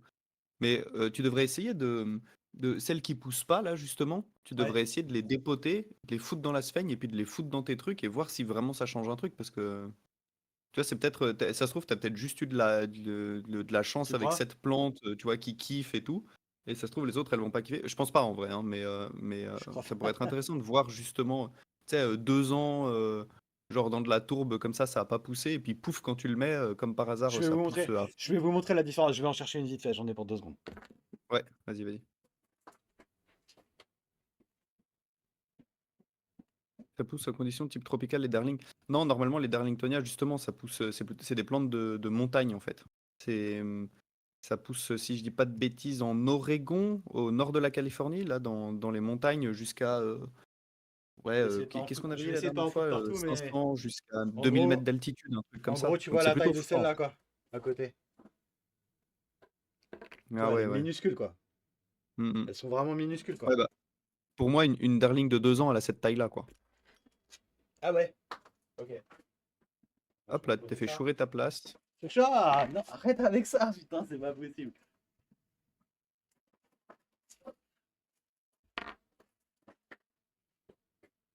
Ouais, ouais, mais normalement, les Darlingtonia par graine, ça prend vraiment un temps de fou, quoi. C'est pour ça que j'étais assez impressionné quand même de la taille. Si elle a 2 ans, c'est incroyable. Mais il faut voir, hein, mais il y a Ouais, peut-être moyen désolé. que cette histoire d'avoir de l'eau qui brasse et tout, comme ça, là, je pense que c'est une bonne idée pour Darling, hein. Pas bête, hein. Il faudra poser D'avoir la le question à bulleur Marion et tout. Dessourciers, du coup, pour l'hydroponie, là. Faut voir si c'est pas. Mais je pense que vraiment, c'est ça qui a joué, quoi. Je Ouais, je pense, pense, hein. hein. Mais bon, C'est. Ouais. essaye avec plus de plantes, parce que voilà, t'as peut-être eu du pot avec celle-là et tout, on sait pas, tu vois. Mais je pense que ouais, il y a peut-être un délire, hein. Bon, après, c'est un peu compliqué à faire hiberner et tout. Enfin, quoique, pire, tu les sors, quoi, hein. Ouais, ouais, bah c'est pas un problème, j'ai des bacs dehors, donc. Et puis après, pour la saison de croissance, tu les re-rentres, comme ça leur évite de passer l'été à 40 degrés dehors, c'est pas plus mal, hein. Alors, que je les re-rentre après? Ouais, tu sais, parce Alors que je me ça, dis ça là, c'est principe de base. Les plantes qui sortent, elles ne rentrent plus jamais de la vie. Parce oui, que je oui, veux pas rentrer il des faudrait que tu aies choses. une box, ouais, faudrait que C'est, tu une box spécialisée pour ça, loin des autres, quoi. ouais, ouais, exactement. Ouais, parce que je me suis trop fait avoir avec des piments et des trucs comme ça. C'est fini maintenant, quoi. Ouais, Ah, il y ouais, avait une ouais. Ouais, question tu sur feras le comme moi. prix du pot. Le prix du pot, c'est un pot, genre chez, c'est lequel? Je l'avais trouvé. Ah, c'est celui-là, je crois. Ouais, c'est celui-là. Il est à 58 balles chez Hydroculture et sur un des sites que j'aime bien, Hydrozone. Ouais, il faut compter 60 balles. Je l'avais, comme le mec il fermait le magasin où j'allais, j'ai acheté les deux 40 balles, je crois. J'en avais profité. Je savais que j'allais faire un truc un jour avec ce genre de pot. Et donc voilà. Mais sinon, vous prenez un vrai pot, vous découpez un morceau de plastique, vous mettez les pots à 20 centimes hydroponiques, une petite pompe achetée sur Amazon et c'est bon, hein. Enfin, je veux dire, David est traumatisé par l'invasion de parasites qui viennent de l'extérieur. Mais ouais, tu te rends pas compte le nombre de deux tests, hein, sur l'aide horticole qui ont été ruinés comme ça. Un test qu'on avait fait, je me souviens, sur les piments. Et j'étais obligé d'arrêter le test, genre au bout de 3 mois, il y avait des débuts de fleurs et tout. Et j'étais obligé d'arrêter parce qu'il y avait une attaque de. C'était quoi? C'était pas des pucerons, c'était des araignées rouges ou un truc comme ça. Enfin, Ah, les voilà, acariens là, ouais, c'est de la ouais, voilà, c'est saloperie ça. ça. Ça, tu peux pas t'en Oui, oui. sortir en fait. Non, Faut du napalm, impossible. quoi. C'est. Ouais. Et donc, si t'arrêtes pas tout de suite ce truc-là, et si tu sors pas tout de suite les plantes, après, c'est la totalité de tes box en indoor qui sont mortes. Et bon, voilà. Tu connais Ouais, le ouais, et puis tu résultat, quoi. es obligé de tout passer au Karcher quoi après, Hmm, hein. Putain, sinon, tu réutilises un pot, c'est qui est pas ça. lavé, c'est foutu, tu réutilises la terre, c'est foutu, si tu as un bout de poussière dans un coin de ta box que t'as pas nettoyé, il y a des œufs dedans ou des saloperies, enfin bref, C'est c'est ça, et c'est terminé. Ouais, ouais, non, c'est ah, vraiment l'enfer, quoi. les conditions, elles sont tellement parfaites aussi que du coup, c'est parfait pour tout le monde, quoi. C'est ça. C'est exactement ça. Il n'y a pas de prédateurs. Donc, j'avais essayé de mettre une ou deux fois sur des pucerons, de mettre. Je croise des pucerons de temps en temps sur mes semis de Sarracenia. Mais les plantes, elles sont toutes tellement petites que tu vois tout de suite qu'il y a un truc et tu peux l'enlever, quoi. J'ai même pas besoin d'asperger, de produits Mmh. phyto, de trucs comme ça. Je les enlève à la main, des fois à la pince Bruxelles. Et puis, bon, finalement, voilà, tu les mets dans un verre d'eau et tu sais que ça repartira pas, quoi. Ouais, ouais, et puis Euh, les pucerons, c'est assez gérable en plus parce qu'ils s'attaquent vraiment aux jeunes pousses. Du coup, si tu hmm, arrives à choper, tu sais, moi je mets mon doigt comme ça contre les jeunes pousses et je fais vrrr. ouais, c'est ça. Comme ça, Tu voilà. peux. C'est Alors c'est après, gérable, quoi. dans la même box, j'ai des piments. Je l'ai dit en préambule tout à Oula. l'heure que j'ai lancé des semis-piments. J'ai fait n'importe quoi. Il y a 2 semaines, j'avais de Ah la ouais? place. On Bah, m'a fait une commande franchement, de bouture de plantes grasses et comme la boîte, elle fait 1,20 m sur 60 centimètres et que ça va me prendre un tiers de ça de faire les plantes grasses dont je parle, j'ai plein de place. Donc j'ai mis les boutures que j'ai fait d'olivier qui ont marché, les boutures de goyavier, là, tout ça. Et en plus, j'ai fait de la bouture de plantes grasses. Et en plus, j'ai mis des piments. J'ai 50 pots de piments là. Donc pendant 6 mois, ça va être en indoor. Et après, j'espère sortir des grosses, grosses plantes au mois d'avril-mai là. Commencer à ouais, sortir des bah, plantes qui font 60 centimètres de haut. en vrai, les piments, moi, je les commençais quand je les sortais après en pot au jardin et tout, je les commençais en janvier, hein, je les commençais en Ouais, premier, même en même temps que les aubergines, tu vois, les trucs comme ça, parce que ça met du temps quand même hein, à ouais, se lancer, quoi. Et en vrai, tu peux sortir des plantes qui sont déjà balèzes. Bon, après, toi, tu as du matos de fou. Moi, je faisais ça derrière une fenêtre, c'était un peu de la merde, ouais, c'est un peu ce mais, que j'ai vu. Ouais. mais quand même, je pense que plus tu commences avec des grosses plantes, plus tu peux avoir de la production dans l'année, hein. Mais là, moi, On j'ai va des voir. piments que j'ai depuis 3 4 ans. Tu sais, je les taille un peu, je les fais Hmm. hiberner et tout, au frais ou à l'intérieur, là, juste là, derrière, là. En vrai, ça marche, hein. Tu remets une petite Ouais, ça coupe au marche bien. printemps, tu vois, et puis tu les ressors et ça va, hein. Ça, on l'a fait avec ma femme, on l'a fait avec des plantes de tomates cerises Ah ouais, euh, ouais. que j'ai fait en indoor pour un test. Elles sont sorties, les plantes, elles faisaient déjà 1 mètre parce qu'elles étaient sous l'aide bien. Au mois de. Genre, je les ai sorties avril-mai, je les ai sorties, elles ont fait tout l'été dehors. Au mois de octobre, un truc comme ça. Ce chat! C'est n'importe quoi là. Allez, sors de là. Au mois d'octobre, je les ai rentrées dans mon garage. Donc je les ai vraiment laissées sous une LED en dehors pour pas rentrer de saloperie. Et je les ai ressorties l'année d'après et ça a donné un plan mais énorme quoi. Ouais, Donc ouais. en fait, Mais c'est pas bien des plantes, traité. annuelles, hein, de base, hein. C'est ça, c'est des vivaces à la base des tomates, contrairement à ce qu'on pense. C'est Ouais. annuel Moi, parce je que suis chez nous il fait froid, mais toi en Amérique du quand Sud, je j'ai suppose que tu les as vus. Vas-y, dis-nous, mais. Ouais, c'est ça, quand j'étais allé dans un endroit, en Bolivie, là où il fait un peu chaud. Enfin, c'est quand même en altitude, mais vers 1500 mètres, donc c'est assez bas, quand tu es au niveau de l'équateur. Donc en gros, il fait, pas trop chaud l'été et bon, quand, il fait, dans la saison froide. Il y avait un arbre dans le jardin, c'était un Ouais, piment, quoi.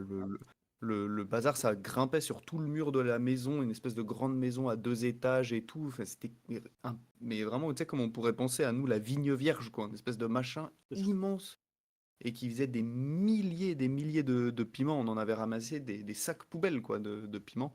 Et en plus, ils étaient bons, ils arrachaient la tronche, et c'était trop bon. Ça c'est cool. Cette année, ouais, j'en ai pas eu. Je suis vraiment déçu là. Faut vraiment que l'année prochaine je me venge quoi. Là, j'en ai mangé 4 cette année là, franchement. Mais bon, c'est Et comme les pourquoi? figues, parce qu'il a pas arrêté de flotter. Et Ah ouais, ouais. ça, ouais, ça a tout Ouais, t'aurais dû les cartonné. laisser dedans toute l'année, quoi. Bah, ça va finir comme ça cette année. On va voir comment ça se passe. Par contre, la question c'est, bah, après on parle de piment sur une chaîne de carnivore, mais pour ceux qui veulent savoir comment ça se déclenche la floraison, pour certaines plantes c'est la durée du jour, etc. Je crois savoir que pour les piments, le déclenchement de la floraison c'est la somme des différences de température entre le jour et la nuit. Et au bout d'un moment, cette somme atteint une valeur. Ouais, j'en avais discuté avec Eric Degrelle, le mec d'Isled. Il m'avait dit ça. Enfin, c'est lui et un autre mec. Et en gros, le déclencheur, ce serait l'intégrale, si tu veux, des différences de température entre le jour et la nuit. Et au bout d'un moment, cette somme fait que la floraison arrive. C'est pas la durée du jour, c'est pas telle lumière, c'est pas tel truc là. C'est la différence entre les températures jour et nuit, quoi. C'est incroyable. Oui, genre, ouais, en fait, ça serait un peu enfin, l'équivalent du printemps, quoi, en fait, quand il fait bon l'après-midi, mais C'est plus frais le ça, matin ou la nuit, quoi. c'est Mhm, ça. C'est la intéressant. théorie. Est-ce que ça se vérifie? En tout cas, en indoor, c'est vrai que Ouais, ça ouais. fleurit pas tout de suite.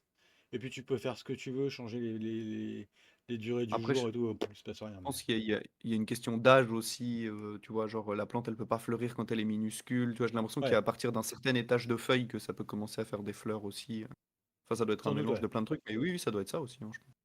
En box, tu as des grosses diffs de température. Alors, bah, moi, je suis dans une cave, comme vous pouvez le voir là. Et du coup, j'ai pas. Disons que l'été, il doit faire max 25 et l'hiver, il doit faire minimum 13-14 degrés, tu vois. Donc, c'est pas des grosses différences. Et entre le jour et la nuit, il doit y avoir, bah, je sais pas, chez moi, je chauffe à 19, c'est au-dessus. Et la nuit, je chauffe à 16. Donc, ouais, il doit y avoir 4 ou 5, peut-être 5-6 degrés de différence entre le jour et la nuit dans la cave, quoi. Ça garde, c'est des gros murs épais. Donc, ça garde bien la chaleur quand il fait chaud. Il n'y a pas de. Voilà. Je, je- je m'en occupe pas, je laisse faire, en fait. Après, normalement, le principe des caves, c'est que justement, il doit pas y avoir trop de variations de Mhm. température. C'est ça. Il doit faire En plus, frais, non, tu elle vois? est semi-enterrée. Donc, bon. C'est vrai que là, Mhm. je commence à avoir un petit peu froid. Mais je sais pas, il doit faire 17, un truc comme ça. Il doit faire 16 ou 17 là, en ce moment. Ouais. Donc, bon, Là, tu vas te geler cet ça hiver marche bien. pendant les lives, non? Et ben, Faut j'ai prendre un mon petit plaid. système de chauffage, j'ai mes tuyaux de chauffage qui passent quand même dans la cave. Donc là, tu les vois pas, mais voilà. Donc il y a quand même un petit peu de chauffage en direct. Mais effectivement, je serais peut-être en doudoune à un moment ou à un autre pour le live de Noël. Avec la petite bouillotte, là, hop là. C'est ça. Le chat sur les genoux. Je suis pas Ouais. embêté. En vrai, ils tiennent chaud, hein, les animaux. Ah oui, pas trop. La nuit, putain, quel enfer. Ah, je te jure. Et si jamais, David, moi, je vais avoir des Ouais. graines de... Putain, je sais pas la variété de ce que c'est de piment, mais tu sais, c'est le... Je crois que je l'ai acheté comme piment arc-en-ciel ou une connerie du genre, là. Tu sais, Hmm, c'est c'est pas un le, Adji le, le quelque piment, chose? il change de couleur, tu sais. Au début, il pousse, il est bleu, après, il devient violet, après, un peu jaune, orange, et quand il est mature et bien puissant, il est rouge. Ok, Et du coup, vu que là, on va déménager et tout, moi, j'ai flingué mon pied-mère. Enfin, je le laisse dehors mourir. Mais ok, j'ai récupéré quelques piments bien, bien mûrs, quoi. Du coup, j'ai pas mal de graines. Et je vais ok. relancer des semis, du coup, là, quand je serai en Espagne. Et du coup, si tu veux quelques graines, je peux t'en envoyer. Là, je vais en Ah bah France avec la semaine plaisir. prochaine. Donc, si jamais je t'en envoie quelques-unes. Avec plaisir. Et Je d'ailleurs, pense. attends, Ouais. mais si t'es fan de piment, mec, j'ai des trucs à t'envoyer qui viennent de Bolivie, des Qu'est-ce trucs qui qu'est-ce que n'existent pas, quoi. qu'est-ce que tu vas faire? Je vais t'envoyer Je des pense trucs que de fou. c'est le piment dont tu parles, ça. Alors attends, j'en ai un Attends, comment là. ça s'écrit? Ah, j'ai aucune idée de comment ça. Il y en a. Ouais. Est-ce que Oh c'est si, ce c'est ça. piment-là dont Attends. tu parles là? Oui, c'est ça, exactement, c'est lui. C'est C'est le logo exactement du lui. groupe de Nico, ouais. Ok. Compris, ouais. Oui, oui, bah, c'est Cette ça, image, c'est elle est ça. Et il, incroyable. il est très bon, hein. Il est très très bon parce que en fait, tu peux choisir. Moi, j'aime pas quand ça arrache trop la gueule. J'aime bien D'accord. quand ça a le goût encore du piment. Tu vois ce que je veux dire? Que c'est pas juste Ouais, de ok. la violence pure, quoi. Et regarde, j'ai des graines de ça. Attends, Ouais, ça, attends, attends, j'attends, attends, ouais. je cherche. Partager les Oulou, piments. enfin bref, il y a plein il y a tellement de piments différents, c'est des trucs de fou, mais je crois que Ouais. je dois en avoir deux ou trois espèces enfin, je regarde ce que j'ai et puis au pire, je t'envoie deux, trois trucs, quoi. Je fais un peu de pub vite fait au groupe de Nico qui était venu discuter un peu avec nous. Ça s'appelle Culture du Piment Fort en France, échange et partage. Il y a des bonnes recettes, il y a des gens que vous connaissez qui sont dans ce groupe. Et ça discute bien et ça échange plein d'infos. Et les mecs, ils font de la lactofermentation. Ils font des trucs de dingue. Ils font des recettes, des poudres et tout. Franchement, il y a plein de trucs. Allez sur ce groupe Facebook, ils sont vraiment trop sympas. Et puis, il commence à y avoir du monde. Là, regarde, 10 000 membres, gars. T'imagines un peu? Groupe de piment de 10 000 membres. Délire. Ils sont vraiment très très bons, hein. Donc, je vous conseille. Vous serez bien accueillis. Dites-leur que vous venez de notre part. Et bah avec plaisir. Avec plaisir, quelques petits piments. Moi, je disais au début tout à l'heure que c'était mon piment préféré, c'était du. Ah non, tu dois pas connaître. C'est du Top. C'est un piment indonésien qui fait une. Sans l'espèce de grande carotte orange et qui a un goût d'agrumes. Par contre, il envoie, hein, ça doit être, je crois, 90 000 sur l'échelle de Scoville, un truc comme ça. Donc, ouais, ça pique déjà un peu, mais trop bon, quoi. Trop, trop bon.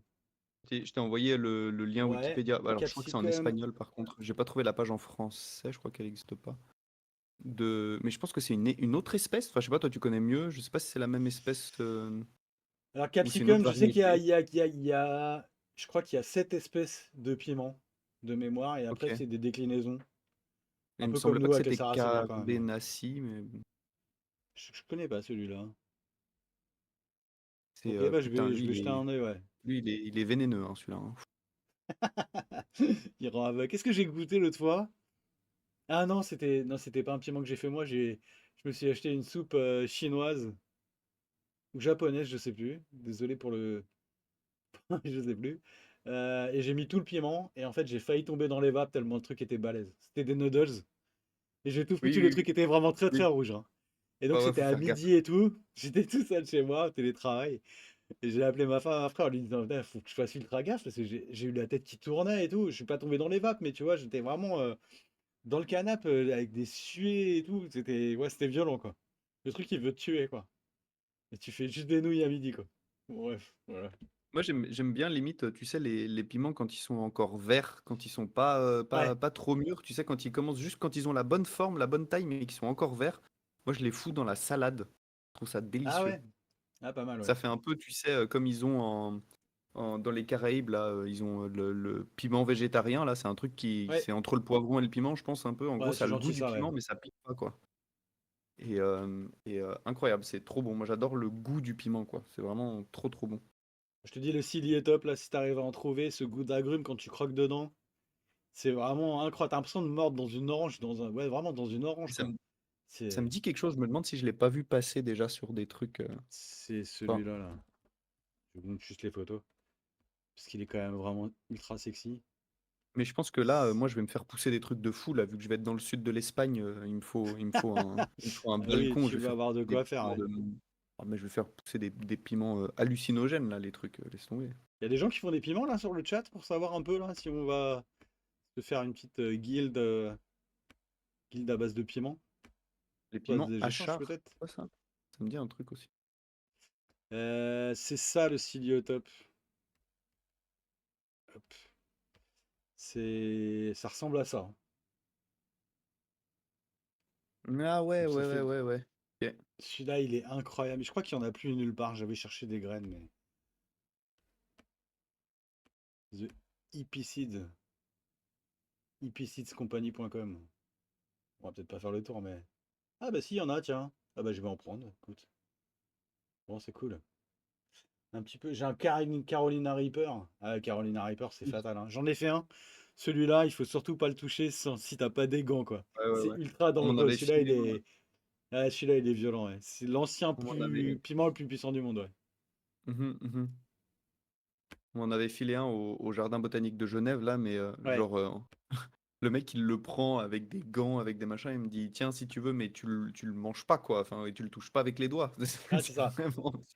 Si tu le regardes, si tu veux, mais en fait, je voulais le faire sécher pour récupérer les graines, mais il a à moitié moisi et tout, donc en fait, je l'ai jamais mangé et j'ai jamais récupéré les graines. Je pense qu'à ce Moi, niveau-là, ça sert à rien, quoi.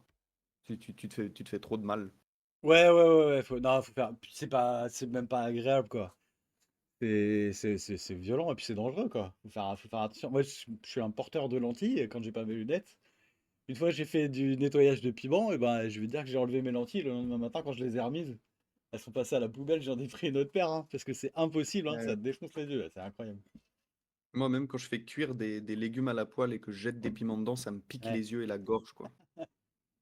Ah, le truc, il veut te tuer, ouais, c'est exactement ça, quoi. Et les piments à charge, je connais pas, tu vois? Ça me dit quelque chose, piment à chat. Qu'est-ce que c'est que ce truc? Mais c'est Désolé, peut-être on part les, sur ouais, les les. piments, mais. Bon, de toute façon, on avait plus rien à dire sur les plantes Ouais, je pense qu'on carnivores. a fait le tour. Ah, Bacatom, ouais, c'est un type spécial, ça, je crois, c'est ça. Piment très fort, hein, d'accord? Capsicum anum Il- grossum de la famille des solanacées est le plus gros et le plus doux des piments consommés. Bah, d'accord. Ok, ok. Ah ouais, ok. Je connaissais pas. Alors j'ai appris que quand tu veux goûter un piment un peu fort, d'abord faut commencer par la pointe, qui est vraiment le truc le moins fort. Ouais. Après c'est les côtés, les graines et le truc blanc au milieu. Faut faire ultra attention Oui, parce que c'est toujours ça qui défonce quoi. oui, oui. Mais c'est pour ça, moi maintenant, ceux qui sont trop forts, en fait, je les coupe en deux et je vide les graines et le Ouais, blanc à l'intérieur et je mange plus que le tour, quoi. Parce que sinon, c'est conseillé, ouais. Bon, bah, parfait. Qu'est-ce que j'avais d'autre à vous dire? Ouais, j'ai essayé les semis de Drosophilum. Je vous ai dit que ça avait échoué. Pour l'instant, j'ai pas de. Je suis tout ou triste. attends, Il se passe attends. rien dans cette box, dans cette box. J'ai peut-être mis un peu trop d'eau. Je sais pas. Je suis un peu déçu. J'ai plein de Essaye mousse de verte les. qui pousse, mais ouais. Ah ouais, merde. J'allais dire, essaye de leur foutre un petit coup de froid, là. Tu sais, tu t'essayes de les sortir avant qu'ils fassent des gelées et tout. Tu les mets un Ok. mois dans un endroit où il fait un peu frais, là. Ouais. Un peu humide, mais pas trop, tu vois. Humide, un peu. Mais juste le froid, ça va peut-être leur mettre un petit coup de pied aux fesses. Et puis tu les re-rentres là, après en décembre ou un truc comme ça, tu vois. Enfin, je sais pas quelle température vous avez par chez vous. Je crois qu'il fait pas très froid, non, en France. Là, en ce moment, ça va à peu près. C'est descendu quand même. Et il y a pas Ok. très longtemps, il Ouais. faisait 18-20, quoi. Ouais, là, Ouais, c'est mais pas encore descendu. s'il fait frais, tu les mets dans un endroit un peu à l'ombre, au frais, là, un mois et demi, là, qu'elles se remettent un petit peu en Ouais. mode Ok. hiver, et puis après tu les re-rentres au chaud, au cas où. Là, j'ai deux Ça pots, peut pas donc je faire vais de en mal. sortir un et je vais en laisser un à l'intérieur. On va voir ce que ça donne. Ça va faire un bon test, ouais. Carrément. Ouais. Je suis Mais curieux essaye de de. J'ai dégager plein de ça. petites saloperies qui poussent, mais. Là, de quoi?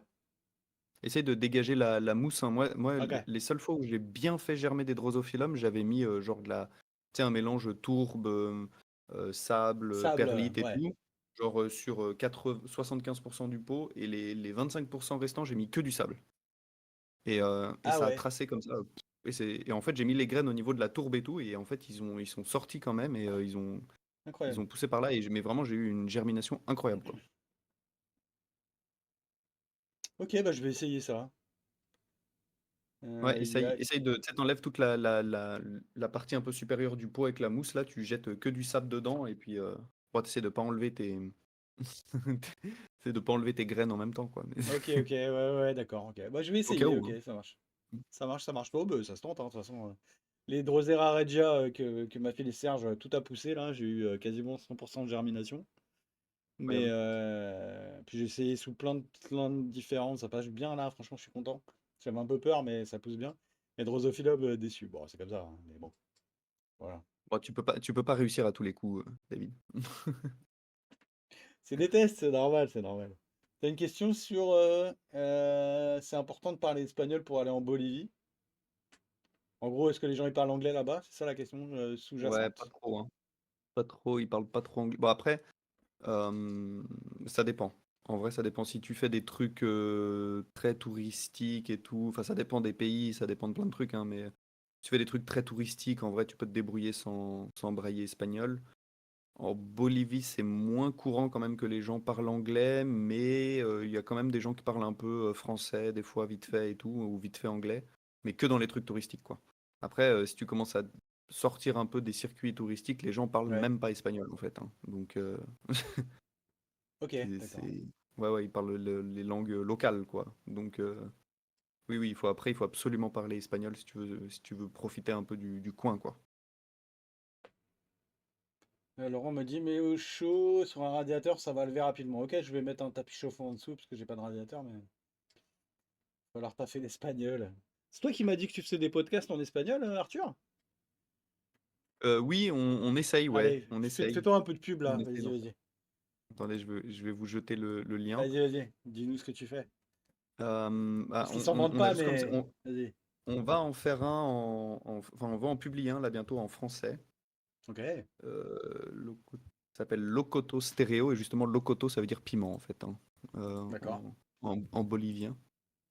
Et en gros, c'est de l'écologie, mais un peu politique, quoi, mais un peu en mode informel. Enfin, vous allez écouter le premier truc, c'est genre on rigole un peu. Enfin, en gros, on est quatre, on boit des coups, on discute. Enfin, bon, voilà, quoi. C'est un peu, on fait vraiment ça en mode informel, quoi. On veut pas faire un truc trop sérieux non plus, mais on essaie de parler de trucs sérieux.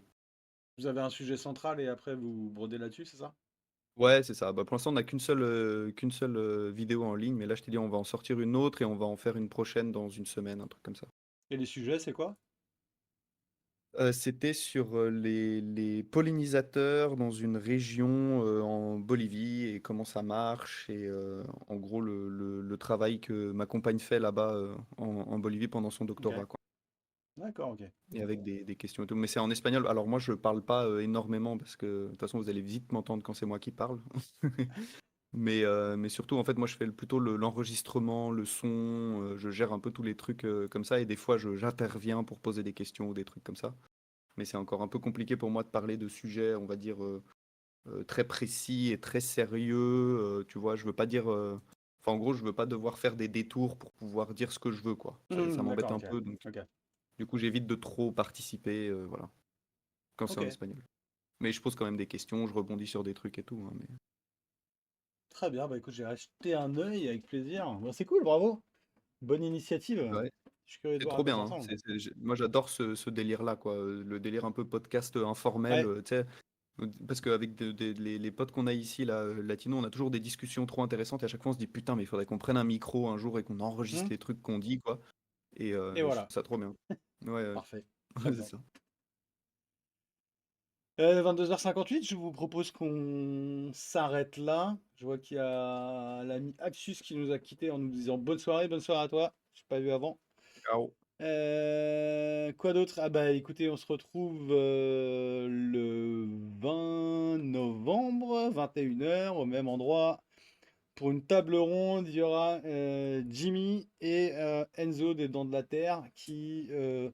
on n'a pas encore de sujet central pour cette table ronde. On est en train d'en discuter. Si jamais vous avez des idées de sujets que vous voudriez qu'on aborde, vous nous les donnez directement, soit sur la page Facebook, soit sur le chat là, même après qu'on soit parti du live, c'est pas un problème. Et donc, on va voir de quoi on parle. On ne sait pas encore, mais on va vous présenter, on espère, quelque chose de bien. Euh, Est-ce que tu veux dire un dernier mot avant qu'on clôture, Arthur? Ouais, je sais pas, faudrait qu'on se fasse une soirée avec Jimmy, là. Je sais pas si on fait en mode conférence ou en mode table ronde, mais tu sais, pour aborder OPCF, Hmm. conservation, le truc que j'avais pas pu faire la dernière fois vu que j'étais en Ouais, train de mourir là. t'avais perdu ta voix. Un espèce de truc un peu, ouais, truc un peu comme ça. Je crois que Jimmy maintenant il est plus ou moins disponible, donc on essaye de se caler une date. Je sais pas si avant la fin de l'année ou juste après le début d'année, mais un truc comme ça, quoi. Je pense que ce sera décembre ou janvier, quelque chose comme ça, ouais, absolument, ouais. Puis on se fait le petit double. Moi, je fais peut-être première partie, présentation, conservation et tout. Puis Jimmy après parle de l'OPCF et on Ouais, peut se faire un truc sympa comme ça, je pense.